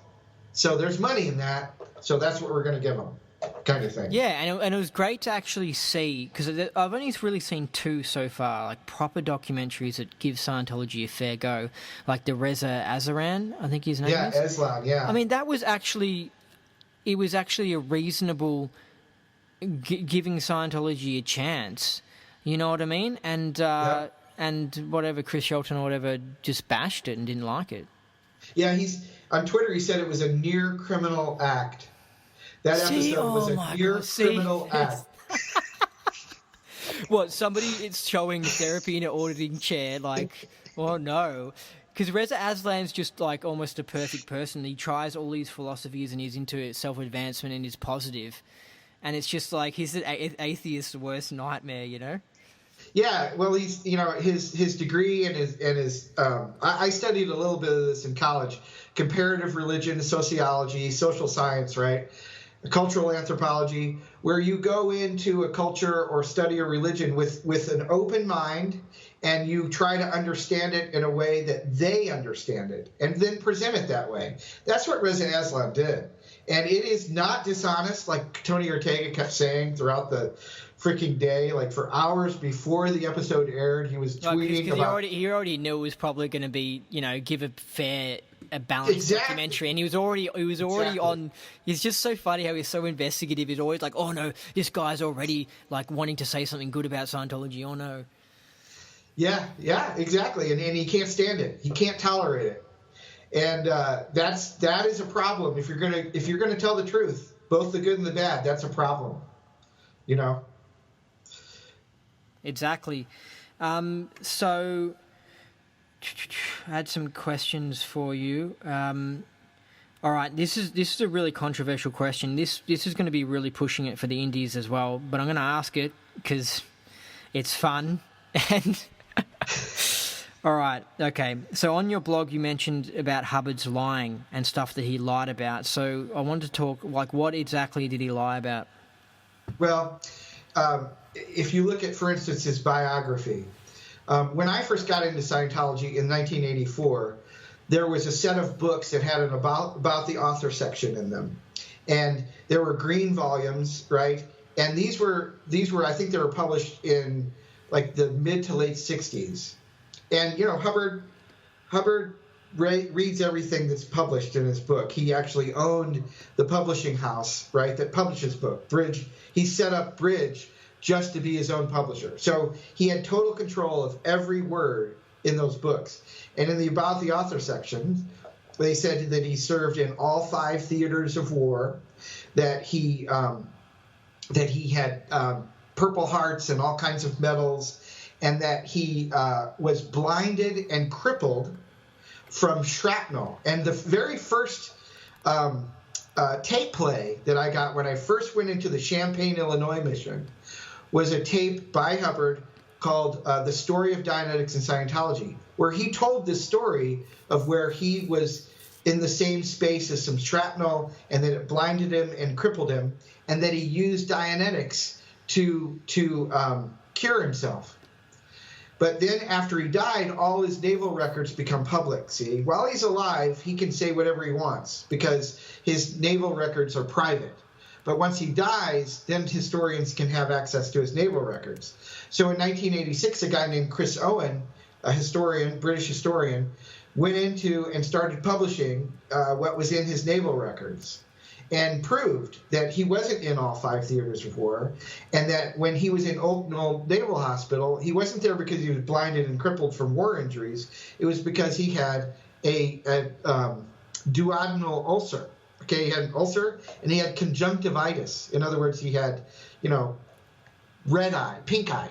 Okay, that's what he was doing there. So that is an example of a very important lie that he told, because it's right there in the beginning, and he's talking about the results of Dianetics, okay?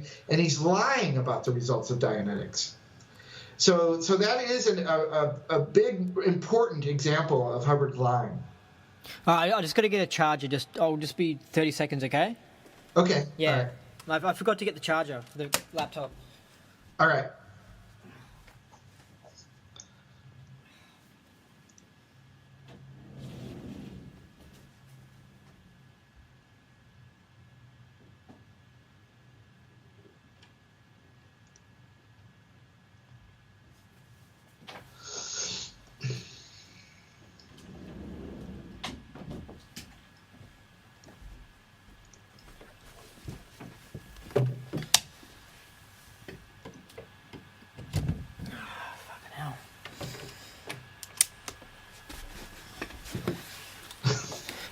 Kind of like packing for a holiday or something. There's just always something sort of forgotten. Yeah. So I'll just say something. So, see, the thing that I want to hear your opinion on this. I mean, I know that how intelligence operations work and how people who are trying to expose things, they get discredited. Like, for example, there's a doctor that was working to expose vaccines and they're linked to autism. And, of course, he gets his license cancelled and he gets called like a child rapist and he gets called this and that. So, I mean, what do you think of the enemy coming up with bullshit about Hubbard's past to stop people from liking him? Well, I think that that is a hypothesis that also has a certain level of likelihood, right? See, I don't have just one hypothesis about what we're seeing with Scientology or Hubbard's life. And I think that when you do look at like some of the times that he spent in Australia, actually, he was in naval, and I have read something that showed that he was taking naval. Yeah. It's hard with the truth, but anyway.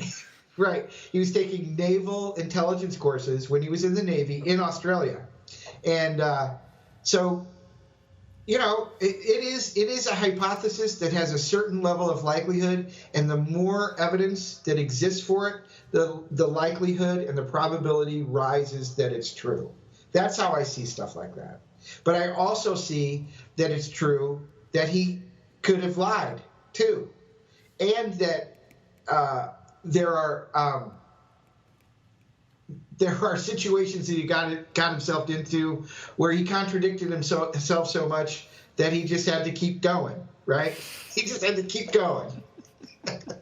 I mean, that's another explanation for what we're seeing from L. Ron Hubbard. But they're all just explanations. We can't know any of them, right? It's just, it's a lot of fun. So yeah, I think that's a hypothesis that his records were sheep dipped and all those things. That's another possible hypothesis with a certain level of likelihood of truth. Yeah, I know. Yeah, like apparently when people get into the CIA, they have like their whole history like erased and they become a non-person. They use a fake name when they're in the CIA, and anyway, it's all pretty interesting. I heard it was in Melbourne for like 2 weeks during World War II. Did you hear that? Could be, yeah. Yeah, that's the naval intelligence area. I mean, what the hell is he doing in Australia and Melbourne? There's nothing. It's so far away from the war and everything. Yeah, I don't know. But the thing about that is that if you look at the inner core of Scientology, like the Office of Special Affairs, the Religious Technology Center, all these guys, all these things that Marty and Mike and others, these guys are trained intelligence officers, okay? Yeah. So the tech of intelligence, of dead agenting and all that stuff, it's built into the core of Scientology, core of the Sea Org, everything. So, that's other evidence in this thing that Hubbard was a trained intelligence officer too. Definitely. Like that's what I thought as well. I was looking into it. And I was like, yeah, like he was aware of a lot of this intelligence tech, because it is just a tech. There's a way you go about doing certain things, and because I've been reading a bit about it recently, it's kind of cool. It's actually really it's useful. Actually, it's pretty helpful for your survival, like just the ideas of it, because it really opens your mind up to new ways of thinking.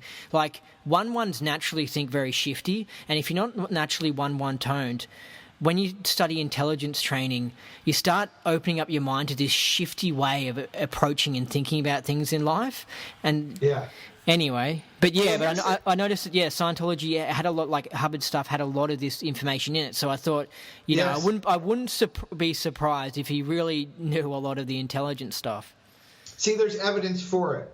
It's not conclusive evidence, but there's evidence that would support that particular hypothesis. I've got a friend who actually was in the NSA, and what he loves, he is a Scientology watcher. He's completely hooked. He watches Leah Remini. I mean, he's totally into it. And one of the things that we talk about all the time is how he was trained in the NSA to be undercover. And it's not a matter of shifty. You can't be shifty and be good. You have to really believe in this identity that you've created for yourself. And when you're being that identity, you really are that. It's almost like an actor who is really into the role, total method acting, right? And so that's built into Scientology as well. I mean, there even some of the skills like drilling, role playing, right?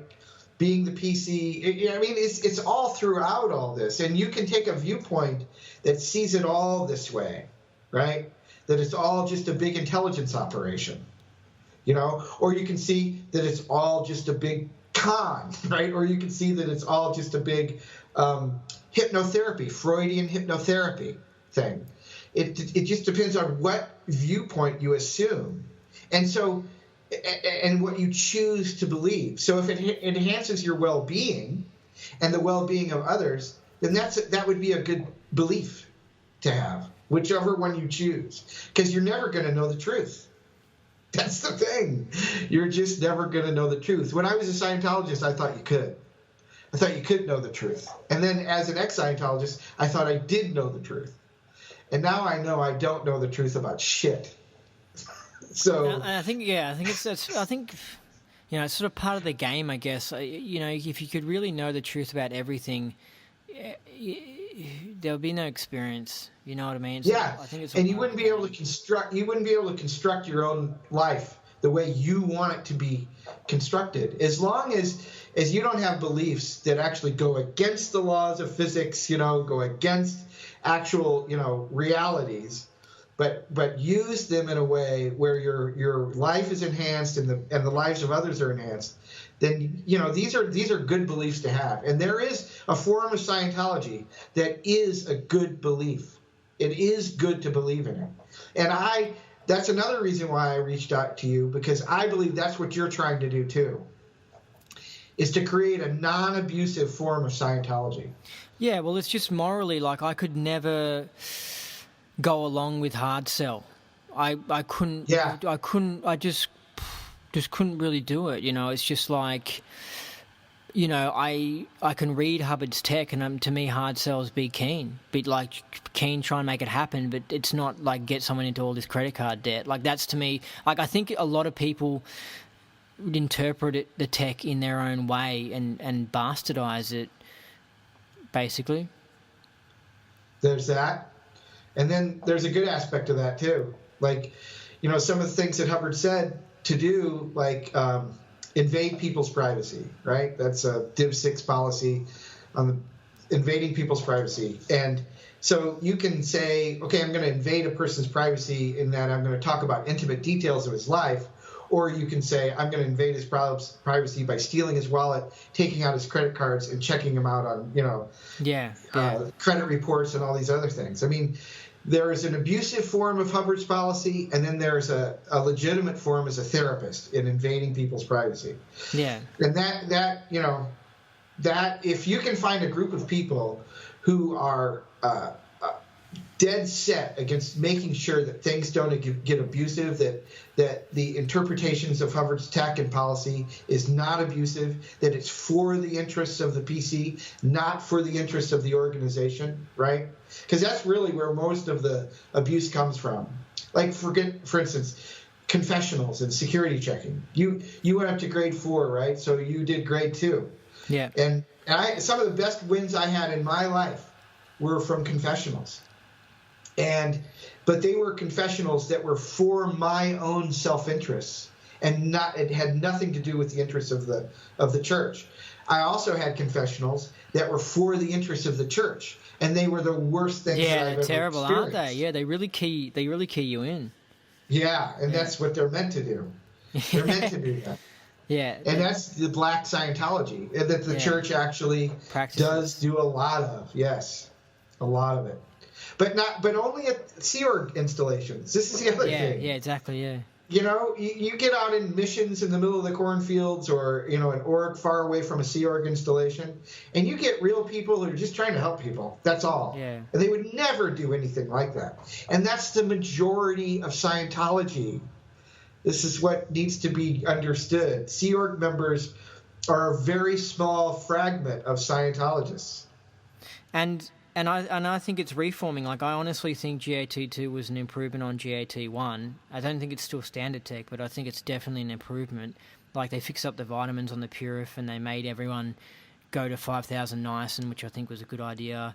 And the survival rundown was tons of processing. I mean, heaps of interesting processes. I did all of it. Anyway. But I think there's still some big fundamentals that are still there, like, that are problematic, like this sec checking thing. Like, for example, you could go get involved with the church and you could go up to clear, but then you'll still hit a point, like on OT eligibility, where they'll order like 50 million sec checks unless you're like a goody-goody that behaves exactly the way they want you to behave, and the person wants to go up the bridge, so they sort of force themselves to become this person that they not really are, and they pay thousands of dollars for false positive runs down and sex checks, and it's just kind of brainwashing, really. They're sort of just getting brainwashed. It is brainwashing. Yeah. It came from Chairman Mao. Mao created camps during the Cultural Revolution, where he took the intelligentsia and all these people who were disloyal to the ideology of communism, and he made them write up times where they thought critical thoughts against communism and did things that were against communism. And the ones who did bad things, they just killed them, right? And the others just became totally loyal to communism. It's one of the first points in history where people are reporting that these people are like robots. They have vacant eyes. They have the same answers to any question you ask, and that's what that is on OT eligibility. It's like, if you're not gonna, number one, we want you to be completely loyal to Scientology, because we're gonna show you some shit that is just wild shit, and if you go out and tell people about this is going to be very bad for us. So we're going to sec check you to within an inch of your life, and if you make it, then we'll let you on. If you don't make it, you're out. And that's it. That's all I was on. I got up to, I didn't get to OT eligibility, but I got up through OT preps, and that's what convinced me. It's just one day I said, okay, that's it. And I walked out and I never came back. Did you just get ordered to do a ton of sec checks? On staff, you get a lot of sec checks. But, my main auditor was this Class 8 auditor, George Seidler. And this is a guy from the 50s. So when he did like a life repair, for instance, he would take Class 8 processes and other things from the BC, and he would craft a life repair that was a custom-made life repair only for you. And it was awesome, awesome. Yeah. I had great auditing from that guy, and his daughter, who worked with L. Ron Hubbard directly. I got great auditing from her too. So Did good did auditing occurs. did he seem pretty OT, like move ashtrays with his mind, or? Well, that's the thing. Okay, you know, dealing with him every day, working with him every day, he was very persistent. Okay, and he didn't ever give up on anything. But there were times, for instance, when the survival of the mission was at stake, right? And if he had any kind of OT powers, that would have been the ethical time to demonstrate them, and he didn't. So I can't say that I ever saw any evidence that he moved ashtrays or well, now here's the other thing. Putting thoughts in your head, reading thoughts, telepathy, that type of thing is it's one of these things where when I was a Scientologist at the time, I believed a lot of it. Now there are things that I discount, but there are certain incidents that I just can't discount. I can't discount. So there's that kind of stuff too. Yeah, and with his OT abilities. Yeah, and I think it's all a gradient. Like, I mean, if you're working with someone on a mission, you don't know what they've privately done with a toothbrush on the weekend or something like that. You know what I mean? Yeah. I'm just using as an example because I had an old toothbrush where its bristles were all cranky, whatever you call it. And I think I made a postulate. It was one of those postulates where it was a perfect postulate and it had no effort and I didn't care about it because it's just a toothbrush. But I had the postulate, I wanted it to go all right. And the bristles went hard and were perfect. And they've never gone bad ever again. And it's like an invincible toothbrush. Right? So, no, that's really a case because I investigated. I made sure that I didn't replace the toothbrush with a brand new one or anything. Like, I really looked into it. And I did something amazing there. Don't know how I did it. But it's kind of like what Jesus talks about where he says that if your faith is strong enough, you can make a mountain fall down or something. I don't believe he's talking shit. Like this, I've experienced it and I've heard other stories from other people that like the thing that's amazing is being able to control that ability. That would just be incredible.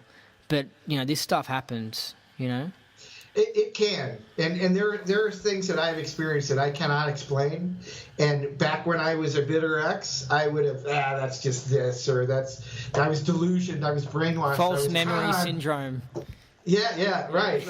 I was big on false memory syndrome actually, but since then I've kind of cooled out, stepped back a little bit, and I kind of realized that there's just stuff I can't explain, and that's just all there is to it. Like some of my past life auditing, for instance, most of it, 90% of it, I discount. It's like, okay, that was imagination. I was, being prompted by the ethics or by the auditing question.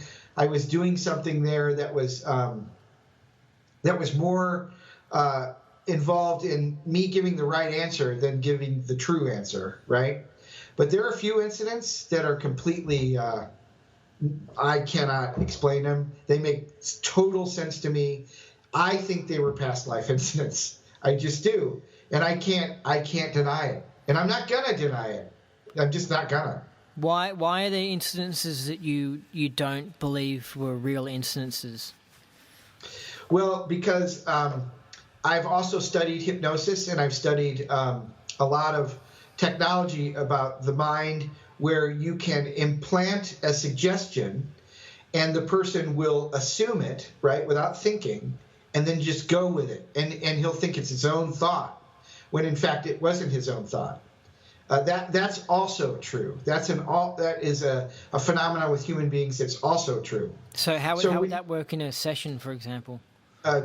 Very good question. The way it works is that, first of all, hypnosis, the guy who coined the term hypnosis, he's a Scottish physician who worked with Freud back in the 1800s, James Braid. He called it hypnosis because he felt that it was a form of sleep, right? But as he continued his research into it, he found that it wasn't a form of sleep. In fact, that it was a state of mind where you're more focused onto one thing than onto anything else. And in that state of mind, you are more aware of that one thing than you ever have been, right? And so he tried to change the term hypnosis to a new term, monoideaism, right? And it didn't catch on. Yeah. But that is the actual characteristic of a hypnotic state.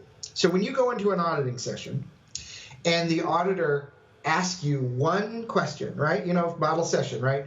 One question, one answer. He's also never distracting. He doesn't even move. He delivers the question, and he knows that when you're in session, right? The definition of in session is interested in own case, right? Interested in your mind and willing to talk to the auditor, and you're looking at that one incident, that's a hypnotic state. Now, Hubbard mischaracterized hypnotic states. He made them seem all bad. Yeah. But the thing is that hypnotic states can be the most therapeutic states that humans can experience. Meditation is a hypnotic state. Prayer is a hypnotic state. Yeah. A good movie is a hypnotic state. Great sex is a hypnotic state. You're focused on one thing and you're not even thinking about anything else in the room. The only problem with it is that when you're in that state, an idea or something can come in from the side and go deep into your unconscious, and you can accept it without knowing where the source was, because you're not aware of the source of these sounds in the room. And so you can pick up that idea and think you thought it. That's the characteristic of a positive suggestion, the misownership. You think it was your thought when it wasn't. So what would the question from an auditor be for an example? Like, is there an early incident? Yes. So you're looking, is there an earlier similar incident? So now you're going down, you're in your mind, you're not in the room. If you're in session, you're not in the room, you're in your mind. And you're looking at for an earlier similar incident. And now you bring that up, and it's the only thing that you should be thinking about. You shouldn't be thinking about whether the phone is going to ring or whether your car has got, is overparked or, double parked or something. You clear that up in the beginning so that you can focus on these things. This is a hypnotic state, okay? This is what hypnosis is all about. And hypnosis can be extremely therapeutic. And I believe that Scientology is actually a highly developed form of hypnotherapy, is what it is. Yeah, well, I'm going to drop a little bit of a bomb and admit that I tried a session of hypnosis, actually, because I was very interested in studying it and seeing what it was like. And honestly, because I knew the person was trustworthy and stuff, and anyway, so I tried it because I was worried, someone messing with my mind, and I think I felt like I probably couldn't go into a hypnotic state or whatever, and I just knew I had to do it anyway. So I tried it, and to me, it was just like, okay, that was just like Dianetics. That was so similar, except that the lady really made me relaxed and calmed down for like 10, 15 minutes, trying to really coax me to go into my mind. That was the only difference, whereas I found with Dianetics and net auditing, it was kind of like, close your eyes, okay, go to the incident. It was much more quicker, and I thought it was shitter, really. Like, I thought the way the hypnotic regression was better, because it calms you down, tries to get all the distractions out so you can focus on what's in your mind, because I'm the sort of person who has heaps of thoughts come in and stuff, so it was good to really calm down.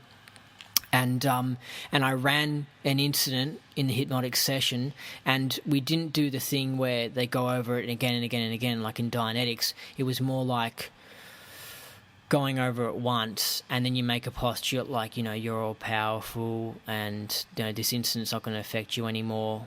And I was totally awake the whole time. Like, I was aware. I could have walked out at any moment. See, I thought hypnosis was like someone clicking their fingers and I'd go out of PT and bark like a chicken. Like, exactly. So my idea was, like, I was just like, wow, this is really similar to Dianetics.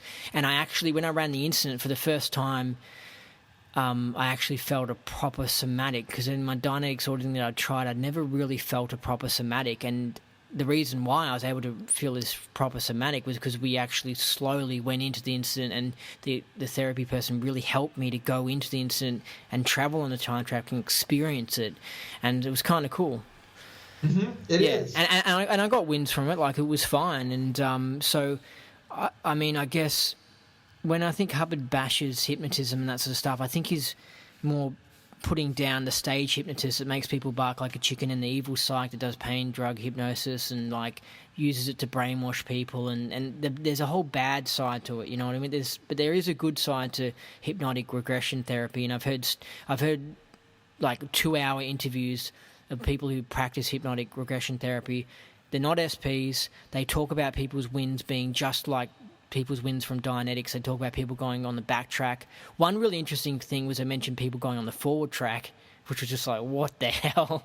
Yeah. I thought that was really interesting. But it was just Hubbard came up with his own version of hypnotic regression therapy, and it's called Dianetics. Exactly, and it's called Scientology too. But the thing about here's the difference. Okay, a hypnotherapist is licensed, and the reason he's licensed is because it can be dangerous. He can fuck with people's minds. He's got them in that state. He can give them positive suggestions to do stuff for them. Okay, and that is why he's licensed, and his license can be pulled if he becomes too unethical. Yeah, whereas a Scientology auditor is not licensed. And this is a problem. And I also want to mention I just want to get this across before I forget. With my experience, no, I'm probably not easily hypnotizable or whatever, but if somebody during the one session I had at hypnosis or my Dianetic sessions tried to make me become their slave or whatever, it just wouldn't happen. Like, I was in PT, I was there. I could still hear. Yeah. I could still hear what was going on in the room. I could have walked off at any moment. But I think there are some people who, in that state, can literally be asked to bark like a chicken, and they become it. But that wasn't what it was like for me. Right. Yeah. It rarely is, and positive suggestions are they're insidious. You don't actually notice them. I'll give you an example. When I was first getting involved in Scientology, was doing objective processes on the Hubbard Qualified Scientologist course, and there's that one where you stand there and you put your hand on your leg, thank you, I can't remember how it went, but we were doing this for hours and hours and hours, and I'm going through all kinds of emotions and stuff, and all of a sudden I have this huge cognition. And I voiced it, and it seemed to me to be the greatest thing that I've ever thought in my life that explained everything. And then, of course, the session was over, and I had big FN at Examiner, and it was all, I wrote a success story. A couple days later, I'm thinking, and I remember that the exact same thing that I had the big cognition about was an exact quote that somebody, an earlier OT, had told me 3 or 4 days prior. And I didn't put the two together, that I simply regurgitated this thing that this person told me, who was in a position of respect. And I thought it was my own. I thought it was my own original thought. And I got a big win out of it and all kinds of stuff. So positive suggestions are not, they're not, there's no guy with a watch. There's none of that woo-woo shit is going on. Human beings are simply vulnerable to this type of thing, and that's why hypnotherapists are licensed, because people know that they're vulnerable to this kind of thing. Yeah, and like, ideas can have a positive effect, like somebody mentioning to you that idea, and 3 days later you can get the win of it or whatever. Just the same as like a nasty low-tone person's comment can say something and can have an effect on you, and you're sort of affected after that in a negative way. Exactly. All right. I agree with that. On a different topic, I wanted to find out from you before, you like the exact thing that made you leave the church. Like you were doing your OT eligibility or something, and tell me what happened there. Well, I was in heavy credit card debt, and like on the verge. I had a great job, but I didn't have any money. I was vice president of a marketing company that was owned by Scientologists, and I was doing great, but I didn't have any money because it was all going to credit cards. So I was going in, and they wanted me to buy my OT package, like another $30,000-$40,000, and I'm saying, well, okay, I'll figure out a way to do it, but I'm not going to go into debt for it. And that's when they started to really come down on me. And they actually, two guys, David Sonnenfield and what's the other guy's name? Tim, I want to say their names because I just do. Can't remember his name. Anyway, two Regis, big guys. They're sitting in front of the door, doors closed, and they're saying... Was this at the Mission?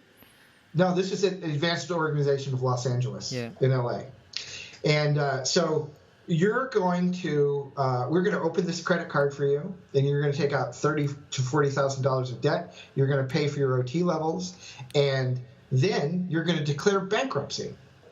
And it was at that point, I woke up.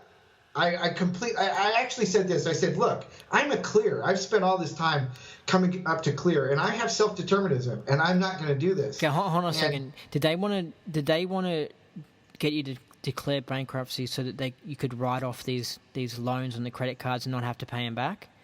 Bingo. So yes. Basically, it's a pretty... That was their solution. It's dodgy. Yeah, it's an overt sort of... But they're sort of gone the greatest good by greatest number of dynamics, like screw the banks, you know what I mean? Yeah, okay. The guy actually said, listen, Alonzo, picture you're dead, okay? You're dead and you're looking back at your life. On one hand, you declared bankruptcy, but on the other hand, you went OT3.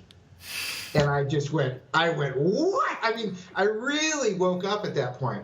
And I'm like going for the door, and these guys are trying to stop me. Oh, wow. And I get through, and I open this door, and I'm, fuck you, like that, in the middle of the AOLA atrium, which is a huge place. And it just resonated everywhere throughout the whole place. And so that began to wake me up. And I knew that if I didn't get away from these guys, I'm going to be bankrupt. That's all there is to it. So then I got on the internet and a lot of other things. Like the first golden age of tech was going on at that time, and I was having a hard time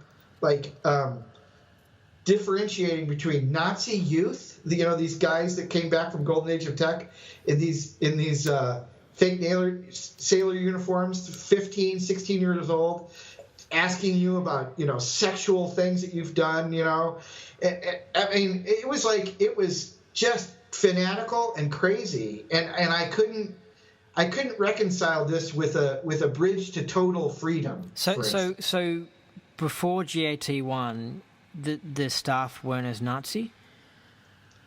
Yeah, they didn't have as many young kids, young teenagers in high positions handling adults, grown-ups, ethics officers, 15-year-old ethics officer. Yeah. And you've been sent to him because you're masturbating because your wife and you haven't had sex for 6 years. Hey, sorry, on another topic. Do you know why that the ethics officers tend to be like 15-year-olds? Because they'll take orders? No, because they haven't had enough life experience to commit overts to make them not qualify for the post. So it tends to be kids that are born into it and are only like 16, 17 because they haven't, done things that make them disqualify. That makes sense. Yeah. And I can see why someone was thinking that.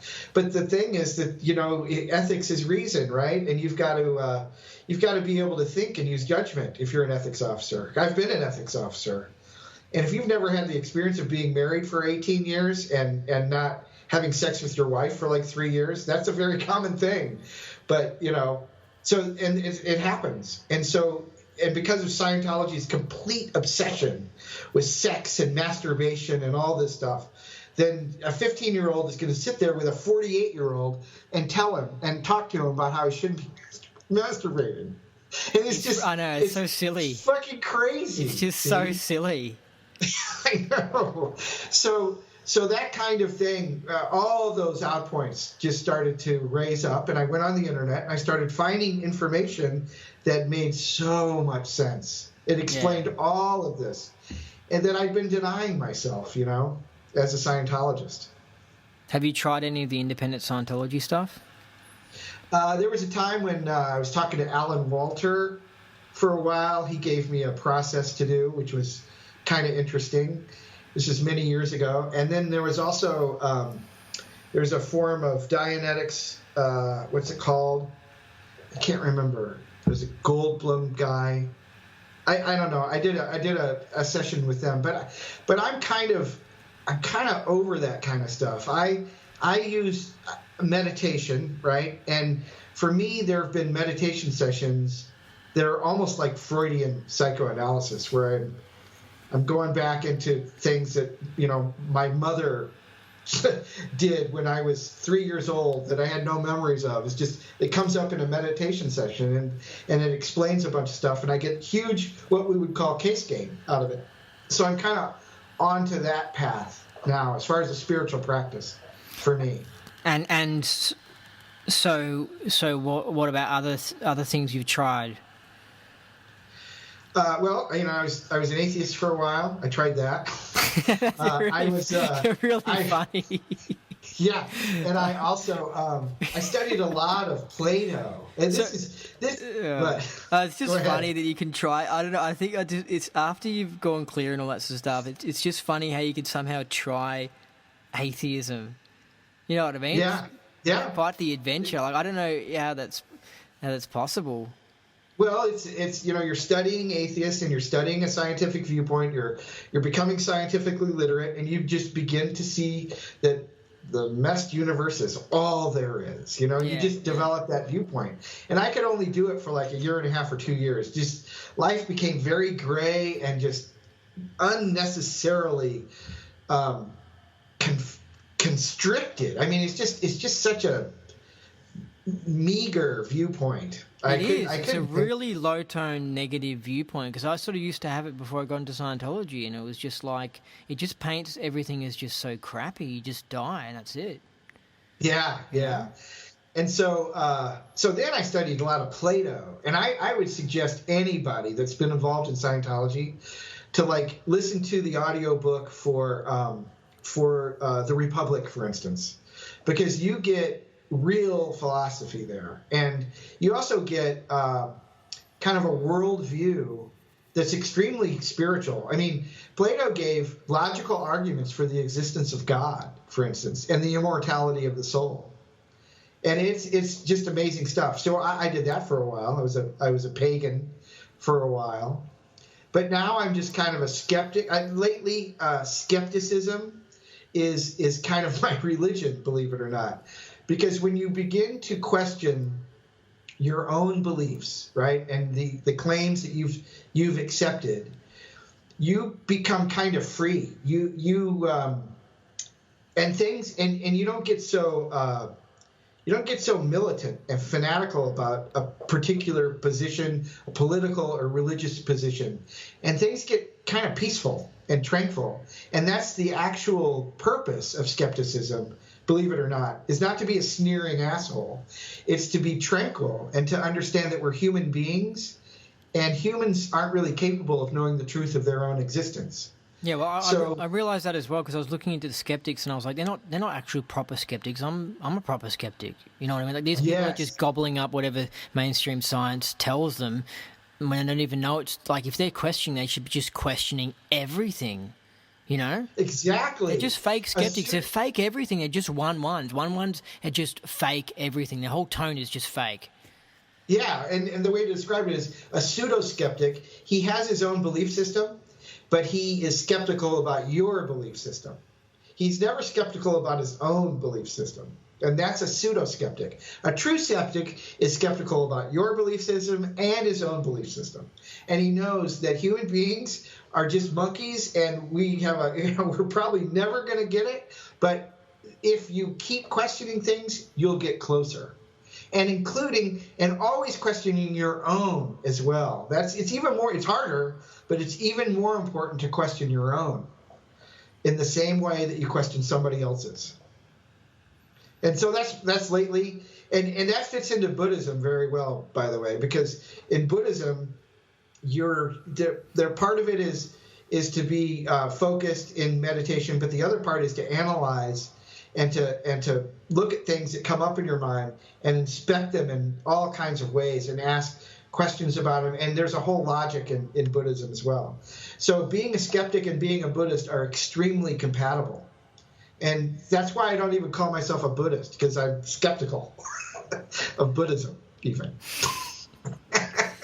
Yeah, there's lots of really good information out there, and when you add Scientology to it, it's absolutely awesome. But when you just become a closed-minded Scientologist, it's better than being atheist, but it's just like it's not as cool as becoming everything.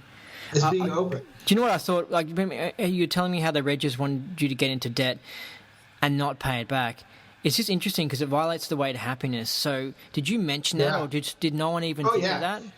Dude, you have to understand that when, I was an executive director, I was a course supervisor, so I know policy like this, right?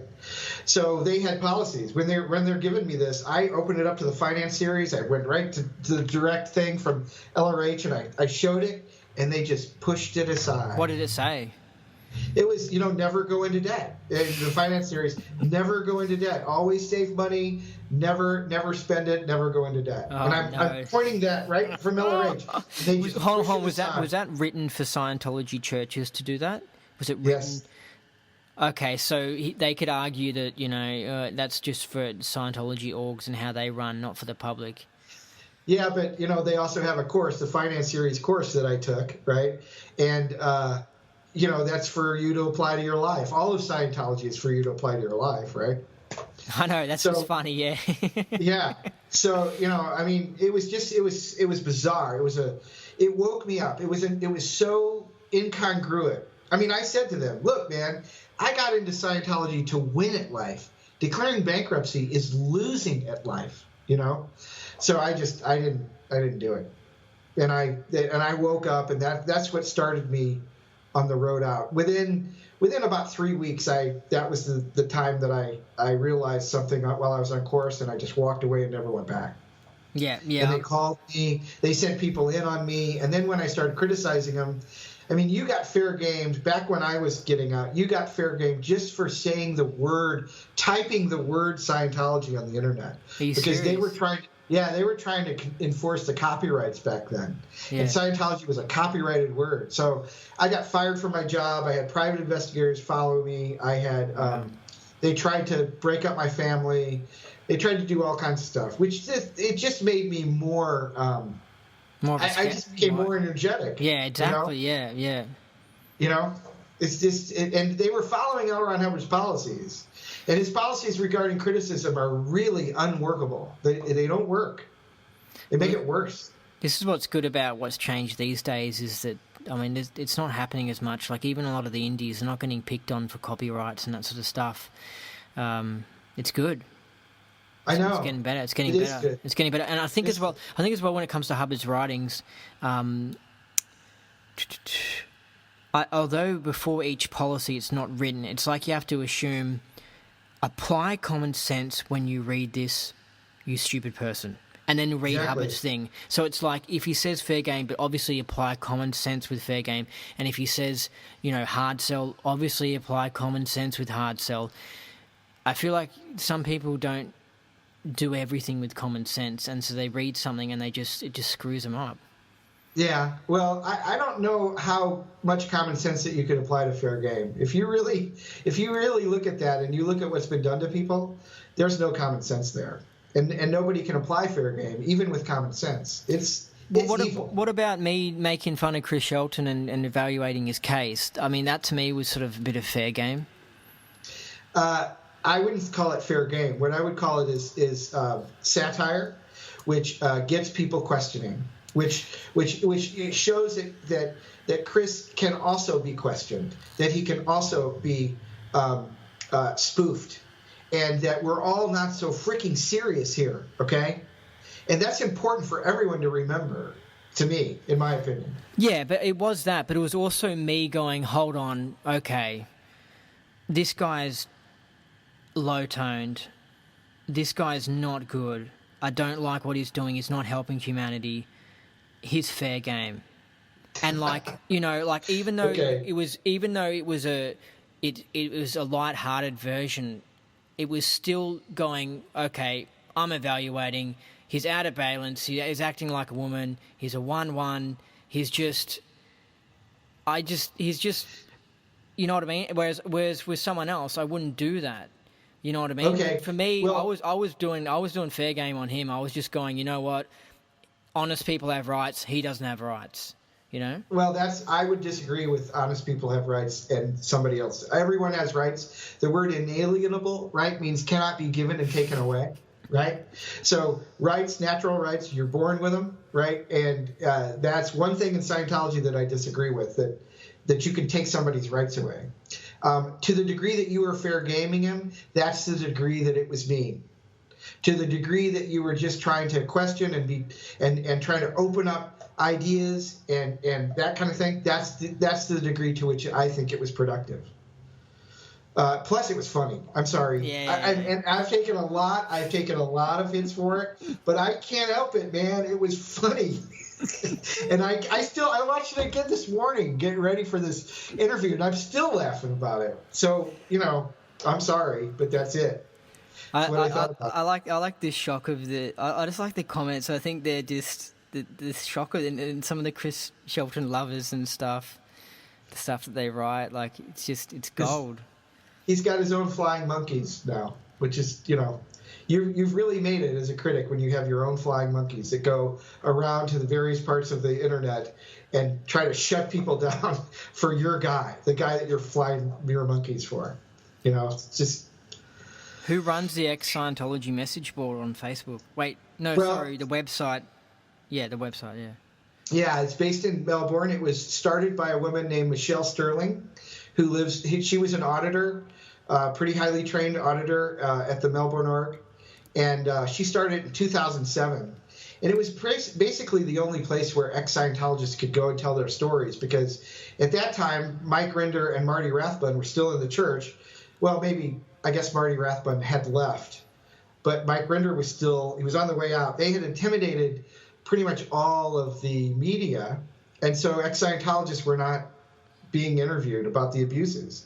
So we could go to a place like the ex-Scientologist message board and tell our stories, and that's actually what started Anonymous. They started going there, they read the stories of ex-Scientologists, and then they had worldwide. It was amazing. They had worldwide protests outside of every org around the whole world in February of 2008. Yeah. And it was like the cavalry. To people like me who'd been fair gamed and was an ex and was on the internet trying to expose Scientology, the abuses in it, Anonymous was like the cavalry. Yeah. And then since then, everything has lightened up. The media is way less intimidated by their litigious nature, and the truth is getting out. It's awesome. It's awesome what I've seen happen through the course of 17 years. I think the church had a really big period in the early 80s when Hubbard went off lines, and it had another big period between 2007 and 2014, a big period of losing numbers, basically losing members. You're exactly right. And there are generations of exes too. Like the people who came out with this latest wave, they don't know anything about the people that came out previous. Yeah. Right? And they're loyal to the people who were the leaders at that time, whereas the people who came out previously, they're loyal to the leaders at that time. It's kind of like imprinting. I don't know if you've ever, in biology, when a goose has a bunch of goslings, a bunch of babies, there's a period of their life that they imprint on the mother's butt in front of them, right? And if you catch a group of goslings at that time and you roll a basketball in front of them, they'll follow the basketball for the rest of their lives. Okay, they're imprinted. They're in a period of brain development, and exes are like that too. They get imprinted on certain leaders that got out at the time they got out. There are generations and waves of exes. So with geese, you could switch the mother for a basketball, and they would actually follow it. Yeah. It's called the imprinting period, and there are plenty of YouTube videos about it. Imprinting. It's from biology, and so I've seen the similar phenomena of exes leaving the church. They get imprinted on the situation that exists once they actually leave. Does Michelle Sterling still run the ex-Scientology message board? No, she's pretty much been retired. She did a great thing by starting that board, no doubt about it. And so, do you know who's running it now? No. A woman named Ether Cat is running it, and she's doing a very good job of it. Very good. What about the SPs R Us group? Who runs that? I think that's Pete Griffiths and Perry Lenore and a couple other people. I wrote a post that criticized Tony Ortega, and I put it on SPs R Us, and it was gone like within 2 minutes. And I emailed Pete Griffiths because I kind of know him from the internet, and we had a long talk about it. And he said, "Listen, we're not going to have criticism of Tony Ortega on SPRs RS." Oh, come on. And he didn't ban me. I quit after that. I just don't. Yeah. I don't have any time for that kind of crap. But it's all one viewpoint on SPs RS, and that's why I thought it was so interesting. You going in there and just wading in and taking and just giving people shit. It was great.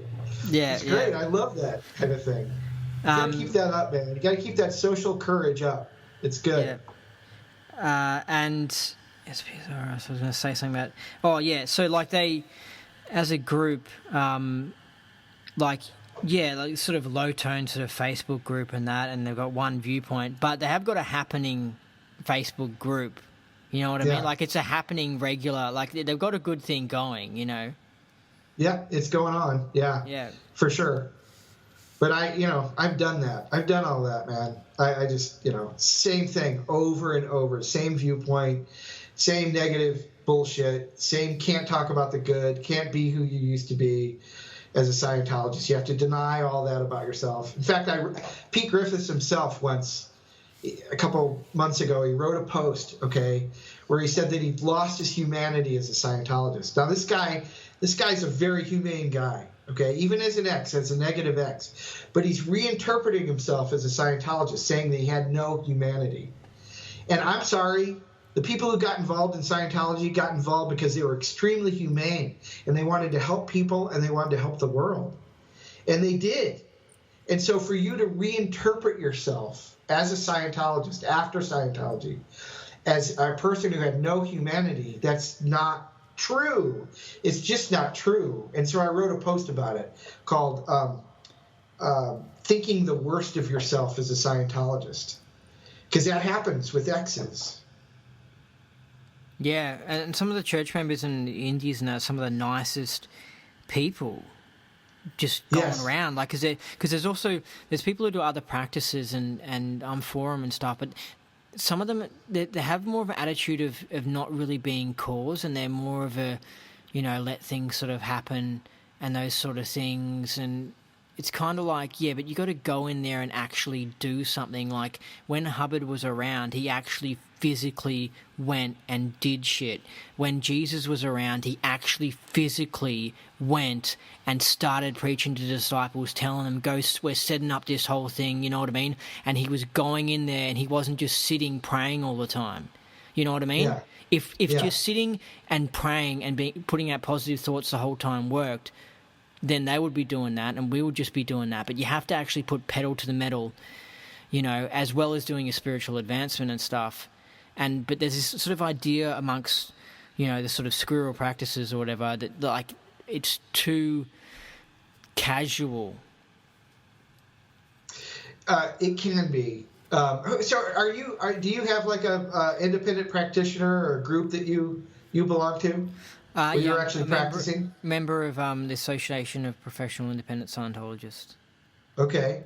And do you have an auditor, or do you give auditing to other people, or how is your practice going? No, I'm not a trained auditor. I just had a lot of experience and did a lot of delivering of objectives auditing. Yeah. But and when I say a lot, I actually mean a lot, because everyone says a lot, but I mean, whoa. Yeah. I spent a lot of time on the co-audit. But no, when I go clear, I'll set aside a period of time where I get in there and really handle it, and I'll either visit an org or I'll get an auditor to come to me. Mm-hmm. Yeah. Okay. Yeah. Well, good. I mean, the problem with that on the internet, right, is that you're vulnerable to attack. Okay, when you're for something and you're holding up as something good, it's a target, and it can be attacked. And so one of the things that I've always tried to find a way to do is to be able to be for something on the internet and not just against something. And I haven't figured it out yet. It's hard. It's hard because you talk about independent Scientology and your practice of it, and you're just making yourself a target. I'm wondering if you can figure out, or we can figure out a way to be for the non-abusive form of Scientology and to sell that so that it grows. It gets stronger and it grows. I think that's a key thing to actually getting rid of the abuses in the church and to producing a good form of Scientology. Well, who says being a target's a bad thing? Yeah, exactly. No, you just. I mean, Trump used the formula the best way possible. Like, people don't understand how genius his campaign was. He knew exactly what he was doing with everything. Except maybe when the pussy talk came out, maybe that was a bit, he didn't know they had that. But I mean, he played the controversies, and what they ended up doing is just made him more popular. Like, you play the game, and it's just like, I just think that the way we are with Earth, I really do think it's these SPs, this small percentage of people that are these nutters that are really causing these problems. Like, these people that are these screamingly passionate atheists that are like, homeopathy is bullshit. Oh, and they're just these crazy screaming people, right? I really think it's them that are causing the problems, and we share the planet with them. So I just don't think there's any way to get around it. So it's just like, they're part of the game, so just use them. Okay, I love that. I love that idea, and I've used that in the past before. I can just tell you that years and years of it will grind you down. It will, because I've experienced that too. But I think that what you're doing, just putting yourself out there and being a target, like you say, I think it's great, and I want to back you up. Yeah, I think it's sort of like you get. I don't know, you just enjoy it. You enjoy it a bit as you're going along. You just like, because you're sort of controlling the narrative. You're like, oh, that's great. Now I know, like, you're putting your attention exactly where I want you to put attention. You know what I mean? Yes. You're not talking about something else. You're like, you're, I don't know, it's sort of controlling them in a certain way or whatever. But like, anyway, it's just doing what Trump did, basically. Like, his attackers and that, it didn't stop him. No, didn't stop him. You know what I mean? He did say things like he said that the Bushes got us into the Iraq War and that was bad. That's the first time any Republican has ever said that, and I was totally grateful that there was a presidential candidate who's actually saying that, and he's from the Republican Party. It was awesome because it gets people to think. I mean, if there's one thing that I've done is I've tried to keep thinking, and I've tried to keep other people thinking too. If there's one thing that I've done, and so I think that's what you're doing too. Keep people thinking. Yeah, and if you think, if life really is some sort of matrix or like a video game, which I really think it pretty much is, like, on a video game, are you going to be upset if you made some comment or something and people got upset, or you're going to be upset if your car breaks down? If you're in a video game, just go and grab a new car. If someone gets upset about a comment, you just go and continue doing whatever the mission is of the video game, or, you know what I mean? Like, there's a game, the what are they called? The Grand Theft Auto sort of games. Where it's like a whole world? Like that, literally, I try and treat life just like it's a Grand Theft Auto game. And so I'm cool with just doing anything. You know what I mean? Yes. It's just, it's just like, it's just a game. I mean, you can't press reset. You know what I mean? But you can. I don't know. Just what do you care? What, you know what I mean? Like. Yeah. It doesn't enable. It doesn't. If you want to become a criminal, it makes you a lot more susceptible to doing that, because you just like whatever. Whereas when you're all serious, you know what I mean? So if I wanted to become a criminal, I could. You know what I mean? Well, yeah, amorality, right? But you'll remember, continue to work for the good. And you make mistakes every once in a while, but fuck it. Life is a game. That's another good thing about Scientology. Treating life as if it's a game increases your courage for experience. Saying things like life is an adventure, it increases your ability to go out and handle life in good ways. And those are good things about Scientology. I think those are some of the things where when people become hardcore ex-Scientologists, where I couldn't fully understand how you could ignore those sort of good things in Scientology, because like, hold on, what's that rule? The greatest good for the greatest number of dynamics is just hugely fundamental to life, and saying life is a game is just hugely fundamental. So I'm just trying to think, the people who can become actual proper hardcore X's, I don't think they ever really are into philosophy and ever really read those things and really thought about them. I don't think it really affected them. Like, I don't think Chris Shelton in the course room read The Greatest Good for the Greatest Number of Dynamics and sat down and thought, fuck, that's genius. You know what I mean? I think that he sort of read it and was like, yeah, I'll sort of duplicate and continue reading. Whereas I, in the course room, would sit for like 5 minutes and be like, hold on, I've got to ponder this. This is life-changing, this piece of information. You know what I mean? And I noticed that with people. I noticed that with, like, I had a soup that was just like all about speed and fastness. And I was just like, hold on a second. This is deep stuff. Right. Right. And I don't think she was wise, whereas I'd studied all this stuff and I was wise, and I was like, I'd really thought about it and sort of applied it to my life. Yeah. Well, I disagree that Chris Shelton didn't find value. I think that as you can be different people as your life changes. And I am sure that Chris Shelton was an extremely sincere, gung-ho Scientologist.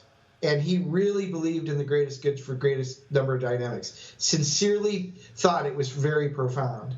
And I also think that he is a very sincere critic now, too. That he sincerely believes what he believes. He's just not noticing that he has flipped yet. I did it too. It's a phenomenon that happens to a lot of people. In fact, if you go to Wikipedia and look up the term apostasy, which, apostates, right? It's something that the church uses, right, on people. Like a psych apostasy.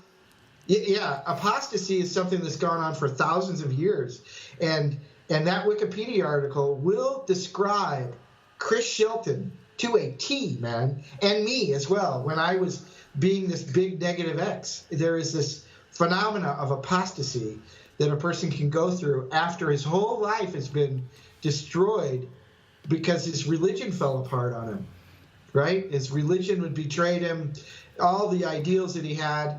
It is a common human reaction. And you adopt a stable datum. Yeah, and it's being shaken really bad. Yeah, so you adopt a new one. It's just, this is the way it is, and this is going to sort out my whole life, and so it does.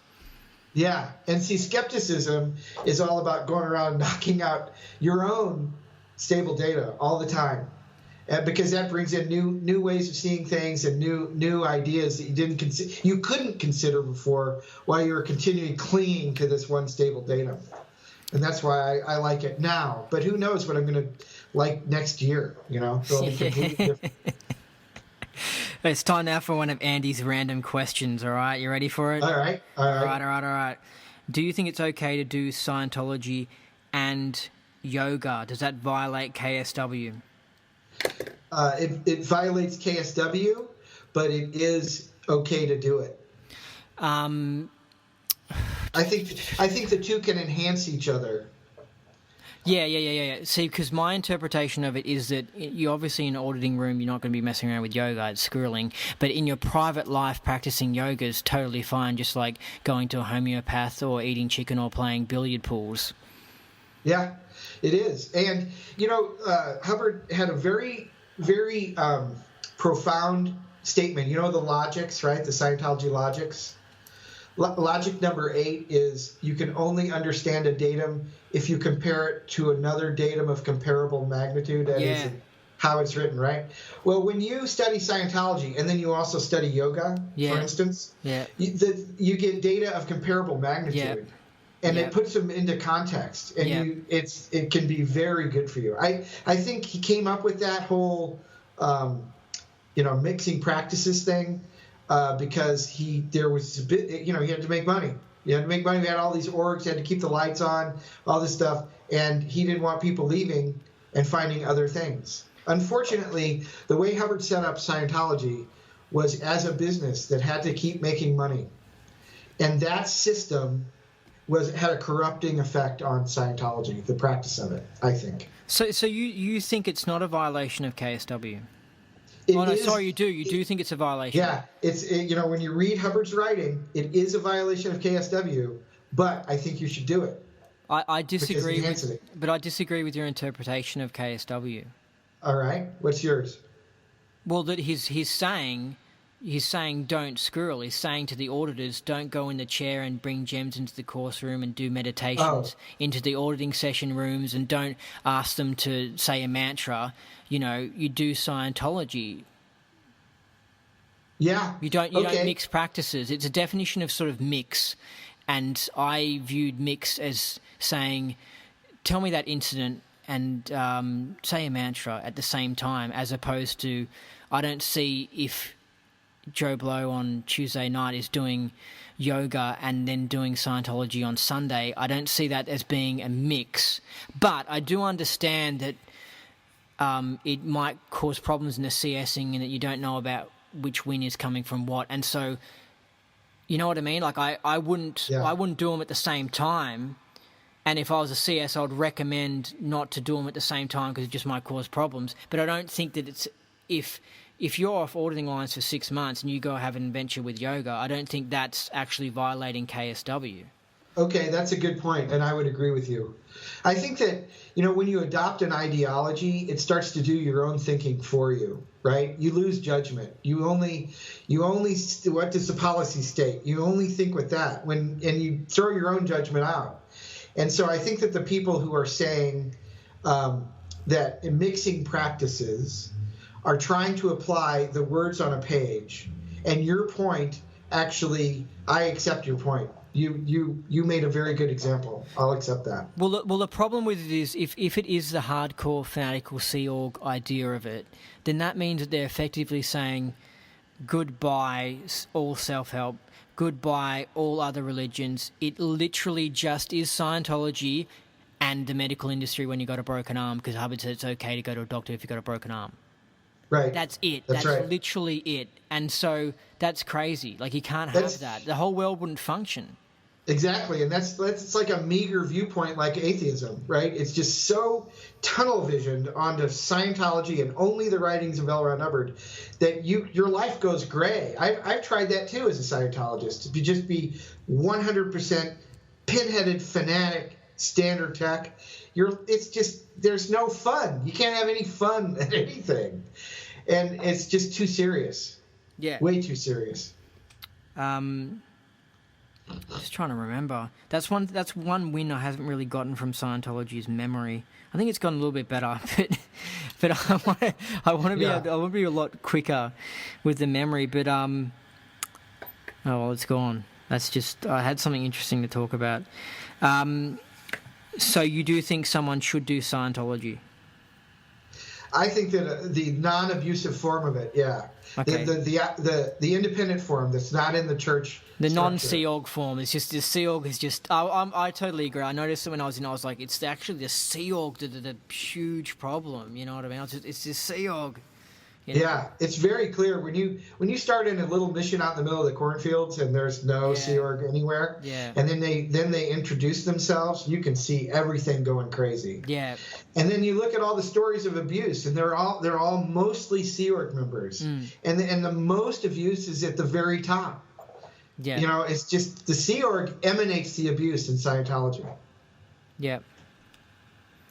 Why should someone not do Scientology? Well, if they don't feel that this is their route to a better spiritual being or greater wisdom or something like that, then they should absolutely not do it. And there are good arguments for that. For instance, Scientology can be more of an ideology than a philosophy. It can be a set of rules that you're supposed to follow, rather than questions that you're supposed to ask, right? And that can have a bad effect on a person over time. It's good when you first adopt it. It gives you a new view of life. But after a while of following all those rules over and over and never asking questions, you go, I don't know, you get stopped up. And so some people could look at Scientology and see it that way, and they shouldn't do it. For me, when I first got involved, the structure was exactly what I needed. It was perfect for me. But then I kind of outgrew it a little bit. Yeah, I think you're right. Like, if somebody doesn't want to do it, don't do it. It's silly, and that comes to anything. They should only do what they want to do. That question, the fact that you asked that question right there, shows that you have judgment as a Scientologist, that you can allow people, you can tolerate other ideas. You don't have to clear the planet. Everybody doesn't have to follow, the rules of L. Ron Hubbard. That right there is what's good about indie Scientology and the indie viewpoint of Scientology. Yeah, and I mean, it's not like secretly I'd want these atheists to, get some tech in them and try and get some help. You know what I mean? Like, a part of me, like, even though I'll grant them beingness, part of me is like, I want to get them one day, I want to get them sorted out one day, because they're just fucking bizarros. I mean, and you look at what's going on planet Earth, and there's all this pedophilia and these crazy drugs that are getting given to people, and it really is like the Mission Earth, the book, Earth is just an insane planet, like, literally is insane. And yet there's people who walk around calling themselves skeptics, and they're not even skeptics, and these people calling themselves atheists, and they just contradict their beliefs, and it's just like, what the hell? It's a joke. That's why I love Mission Earth, the audiobook, so much, because it's just so funny. And Hubbard knew that as well. That's why he wrote it. And it just has such a great sense of humor, because he's just looking at Earth from this alien point of view, like, what the hell is this planet? You know what I mean? Yeah. This is just ridiculous. You know? Yeah. But I did an interview on a podcast recently, and one of them on it, someone said a joke, right? But it wasn't really a joking and degrading. It wasn't really an attack. It was just a little bit of a joke. And I didn't react. I didn't care. Even if it was an attacking one, I still wouldn't care. But the person I was interviewing was an ex-Scientologist, and he was like, whoa, your reaction was really interesting. You didn't get upset, and you didn't try and claim she's joking and degrading and all this sort of stuff. And I was just like, I don't know, it's just interesting. I was just like, well, firstly, she barely even made a nasty comment. Secondly, I've received proper nasty, proper joking and degrading. I know what it is when it happens. And if it happens, then, like, who cares? That's just their tone level. At least appreciate their point of view. And try and find it funny from there, because it's funny. If you think of it from their point of view, their joke's kind of funny. You can just wear a hat. You can wear a hat of an atheist and go, oh, that was a funny joke. You know what I mean? Totally. And you can be tolerant of different ideas. I mean, God, life goes to shit if you can't do that. Yeah. Anyway, I definitely got a lot of wins from trying other practices, like just huge wins. And that's why the tech I found the tech was just such gold when I did other things and had that comparable data to compare it with, and to, like, there's things that help your body and there's things that help your mind and raise your IQ, and it's just like you put them together and you're just like, whoa, this is really fun. You know what I mean? Right. Yeah.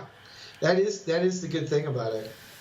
And you can do that if you're outside the church. That's what's good about being outside the church and being a Scientologist. Yeah, and also you can say stuff like this. Apparently, when you do meditations and you say the mantra, apparently it just doesn't...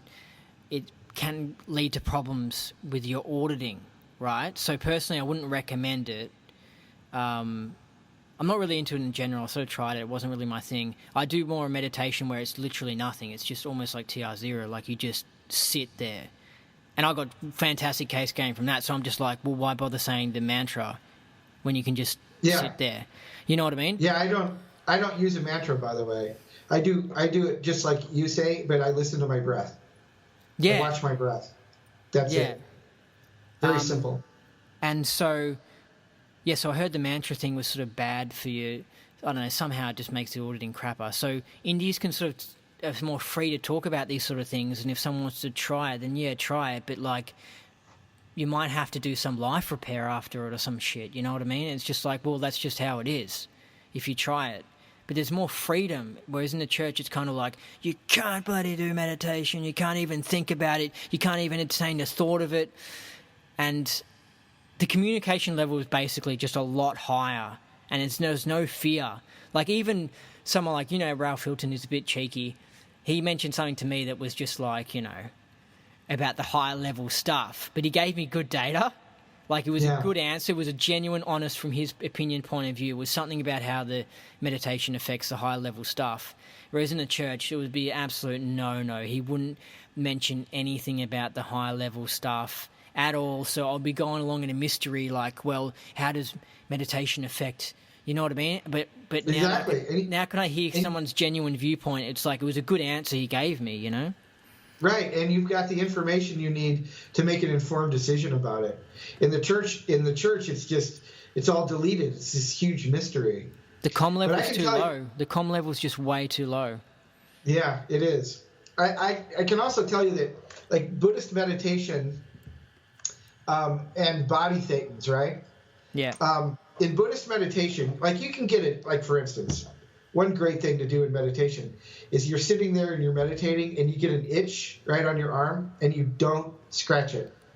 You sit and you just watch that itch and you let it itch and you just watch it and watch it. You wouldn't believe the fireworks shows that come up in your mind just from watching that itch continue to itch. But it changes and it does all kinds of stuff. Do you watch it with your eyes, do you mean? No, your mind. You watch it with your mind. Yeah. You have a sense of your body and you watch that itch go, right, in your mind. And so there's another form of meditation called body scanning where you find like pressures and pains in your body and you just sit and you just watch that. And you don't push, you don't pull, you don't accept, reject. You just watch it with a null viewpoint. And I tell you, ideas like body thetans can be kind of real because that pain or that pressure in your knee or wherever can start to change. There could be faces that come out of it, and it could be scary. You could be scared. And I can tell you that TR0, stuff in your mind can scare you. TR0 is good training for meditation because you can be sitting there and all of a sudden you get this weird fucking face right in your face from your mind. So you just keep watching it, right? And so these phenomena are similar to what's on the OT levels. But Hubbard had a single solution for them. And he said they're all body thetans and that you've got to make them blow and you got to do all this stuff. Wrong. They're energy deposits. They're things in your mind. They're all kinds of shit. And you just look at them. You don't try to audit them. You don't try to make them blow or anything.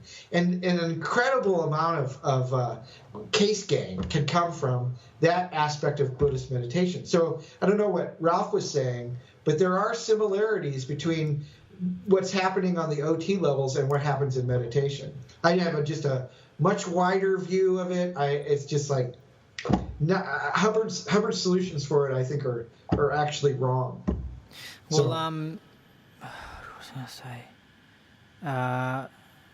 say? I spoke to Max Howery from Ronsorg, high tech terminal guy, and I said, what did I say? I said something like, what's the best thing to do to get the most amount of case gain or something like that in a short amount of time? And he said just do TR0 the really hard way, like 2 weeks of literally just TR0. And you're going to get huge case gain from that. Yeah, it's so similar. You get huge case gain from that. But if you look at things from Hubbard's point of view, you can just say that saying they say for Jesus, but switch it for Hubbard and you go, what would Hubbard do? Would Hubbard follow someone without thinking, follow someone blindly, not apply his own reality, not create his own reality, not because, and just be a sheep? Would Hubbard do that? No. So well, the whole thing about Scientology, I feel, is just almost just learn how to live like the way Hubbard lived. You know what I mean? So what would Hubbard do? with all this sort of stuff, well, I'd think he'll be promoting Scientology in that, but he would be like, he wouldn't be a robot.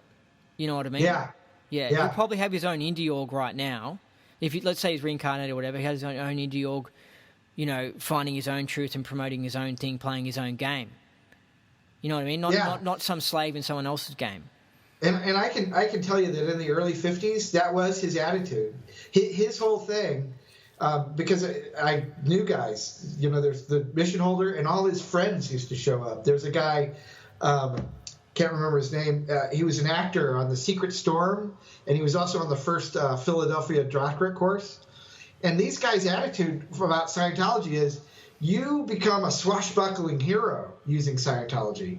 You don't walk into an org and follow their rules and go to the ethics officer and all that kind of stuff. No way. They totally hated.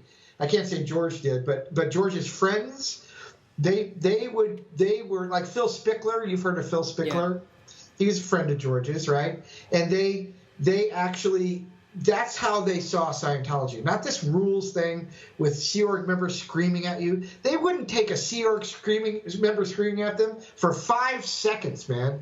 They'd actually, they'd get violent with the person. They'd knock the person out if they acted that way to them. And so Hubbard's one of the things, the parts of games, creators of games, players of games, pieces, broken pieces and pawns, right? Are you familiar with that? It's from the Philadelphia. Okay, well, yeah, they were into creating creators of games. Everybody was a creator of games, not a broken piece or a fucking pawn. And that's what the Church of Scientology produces, is pawns. That whole system has become completely corrupt, and you should stay away from it. And you should do something because after a while, you'll just become a pawn of theirs. But that's what I think. Yeah, well, best case scenario, you go up the bridge, not really getting standard tech, and you would have spent tons and tons of money, right? And you'll be probably stuck in debt. And you'll also miss out on the benefits of trying other practices and other philosophies and stuff. And you'll also have this awkward thing in that whenever anyone has a go at Scientology, you won't be able to talk to them and handle the problem because you have no idea what really happened to Scientology. Exactly. Because you're not allowed to learn from anybody who's in there before you or anything. Or even critics. You're not allowed to listen to critics. Critics are important to listen to. Atheists are actually important to listen to. Atheists point out contradictions and abuses and crazy shit in religions, and they've done that for thousands of years, and they're very valuable in that respect. I'd just never be one of them. That's all. And you should listen to them. You don't have to become one. Yeah, and I call them nutters, and some of them are sickos and that, but that doesn't still mean I couldn't have a coffee with them and laugh with them and stuff. Like I listened to stuff by Chris, what's his name, Richard Dawkins or whatever. And I've seen something that he did that was really funny. Like he was doing a lecture and he showed a video that some people who were like Christians had made about him attacking him, and he showed the video. He goes, look what these videos the Christians made about me. I've seen and that one. And it was a funny video, and he sort of had a laugh at it. So that everyone's got good sides to them. You know what I mean? Everyone's got, and they make good points, things you may not have considered. So yeah, and only an indie can have this kind of a viewpoint. That's the thing. So we're coming towards the end. What's the main win that you got from Scientology? What's your best win? Well, it was on the False Purpose Rundown, and my auditor was George's daughter, some Class 8 who worked with L. Ron Hubbard for many years. And it had to do with the nature of the physical universe. After every False Purpose Rundown session, I would always end up looking around going, where the fuck am I? And we got to like towards the end of this, and I realized I'm in a sea of energy. This is a sea of energy, and that's where I'm at. And I got a completely new, I don't know, the whole world went kind of liquid, gaseous on me. And I saw things in a very, very different way. And to this day, I still consider that one of the most spiritual. It's as if, like in Hinduism, I pierced the veil of what's the word? Illusion. I pierced the veil for that small thing, and Scientology helped me to do that. How long did that state last for? Like 3 or 4 days. I mean, 3 or 4 days. I'm driving around on the freeways of LA, and the sun and the hills and the palm trees are just like vibrating, and I mean, I felt totally spiritual for those 4 days. But I can rehab that at any time too. I can remember all of that, and I often do when life gets extremely serious. I often remember, hold it, you're just in a sea of energy. This is all impermanent. It's gonna change. Keep going, kind of thing. Could you see through walls? I felt like I could. I don't know if I actually was, but I definitely felt that I could permeate any solid space. Was it kind of like in the Matrix movie when he sees the world as like those matrix digits and it's all green or something? I don't know. No, it was more fluid. Light was extremely important. Light is like, I don't know how to describe it. There are no real English words to describe it, but light was like the primary force that went through everything, and things were liquid. Nothing was hard. And then even when you look at physics, right? Physics shows you that this table, the hardness of this table, is actually just a force. Yeah. And it's 90% space. This table is. So these types of insights that I got from Scientology, it's something worth considering, and physics seems to sometimes back this kind of thing up. When you touched objects in this state, did you manage to put your hands through them or something like that, or did they melt? No, nothing like that. It was all an insight into the world around me. And after that, when we were finishing up the FPRD, I wasn't curious about, where the fuck am I? That kind of thing never happened to me again. I know where I'm at now. It's almost like, a lower condition was achieved. So was this sort of just from running overts? The false purpose rundown. You're familiar with that? Yeah. So you start with an overt, but you get into all kinds of stuff with destructive intentions and then confusions that occurred just before you adopted this destructive intention, right? The stable data. Yeah. And you look at the confusion. There's another list I did, the first dynamic list, where I realized we create ourselves. And that changed me completely. We create ourselves. 4 words. Yeah. Right? Those 4 words represent something that I needed to learn, and Scientology taught it to me.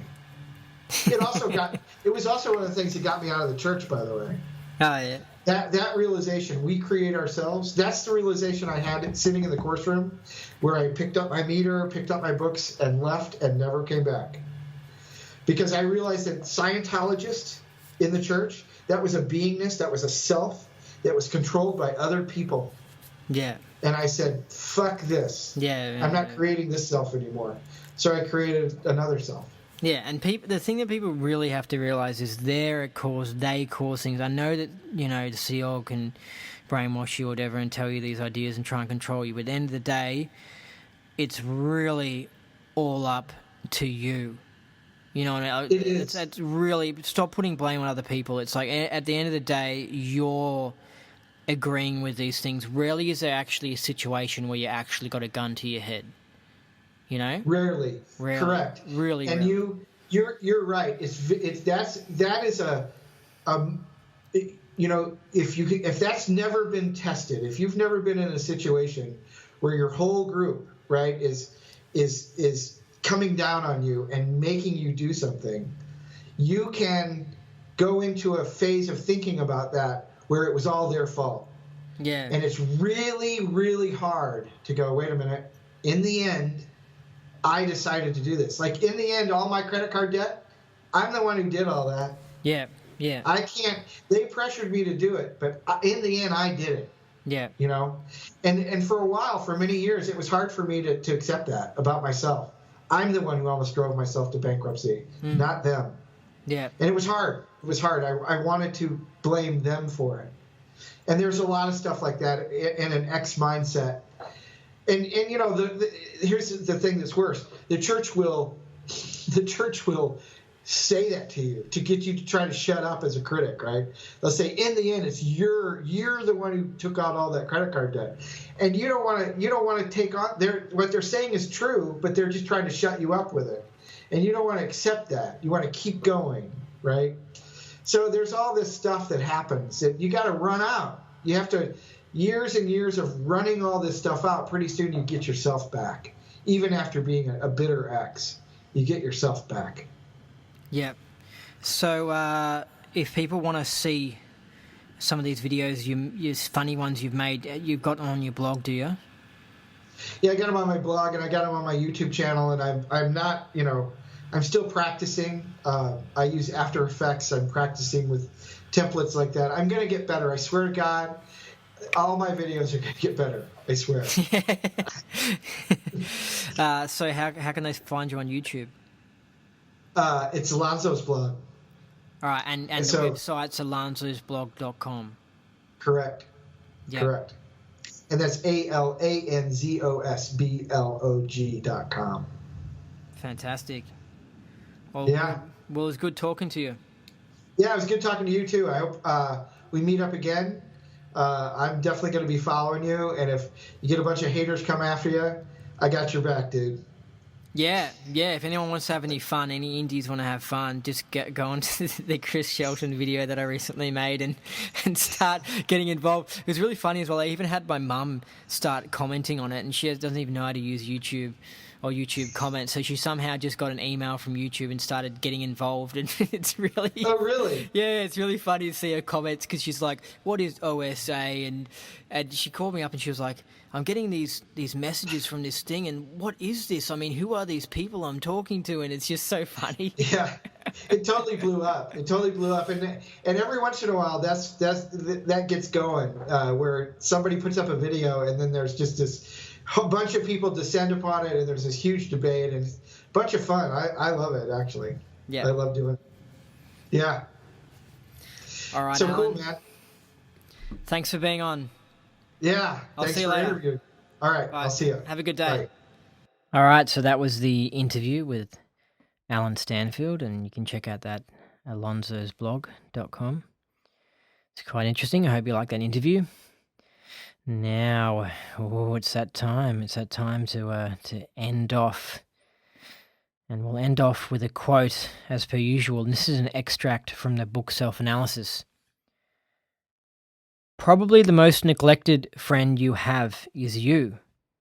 And yet every man, before he can be a true friend to the world, must first become a friend to himself. In this society where aberration flourishes in the crowded cities and the marts of business, few are the men who have not been subjected on every hand to a campaign to convince them that they are much less than they think they are.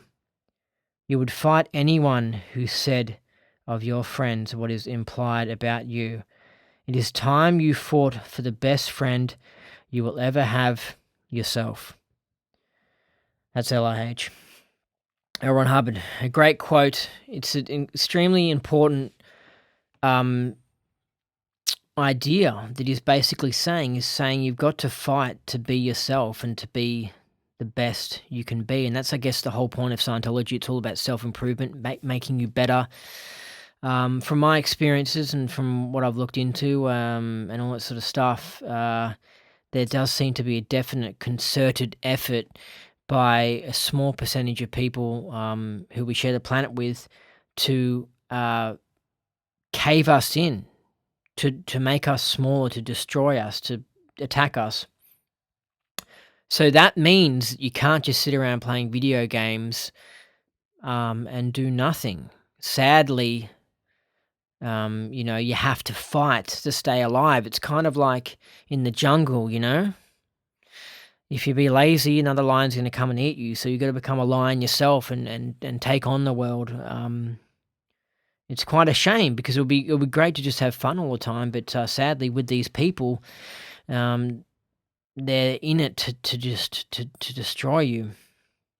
So you got to make the best of yourself, and you've just got to take responsibility for yourself, and you got to be a friend to yourself. Like I know someone who doesn't seem to be a friend to himself. He makes poor decisions and makes things harder for himself. So it's just like you've already got things out there that make things hard. So why make decisions that make things hard on yourself? You know what I mean? You've already got enough things to combat, let alone you being an enemy to yourself. You've got to be a total helper of yourself. You've got to take great vitamins. You've got to do healthy things. You've got to do Scientology to help yourself. You've got to take responsibility for your work and all these sorts of things. You've got to be your best friend, and you got to respect yourself. You got to respect your future self. A lot of people, they get excited, like they might be like, "Oh, I want to go on a holiday, so help me now, right? Make me feel good now by going on a holiday." But 5 years down the track, it might screw them up financially, or let's say 3 years or whatever, and they're not helping their future self. They're being an enemy to their future self. You know. So keep that in mind. Keep your future self in mind. Keep yourself in mind. You know, whenever you're making a decision on what you should do and what you should spend your money on, all these sorts of things, you've got to help yourself. And that's the best thing about Scientology, is that it makes strong, independent, smart people who can help themselves and don't have to rely on government benefits, or don't have to rely on sponging off their family. You know, don't have to rely on inheritance and all this sort of stuff. It's much funner that way. It gets you to play the game of life. So that's it for the podcast. It's time for you to climb back out of this rabbit hole, out of this Scientology world. If you like this adventure, make sure you subscribe to the podcast. It's in iTunes and on Andy Nolch's YouTube channel. Thanks for listening. I've been Andy Nolch, and until next time, take care of yourself and get up that bridge.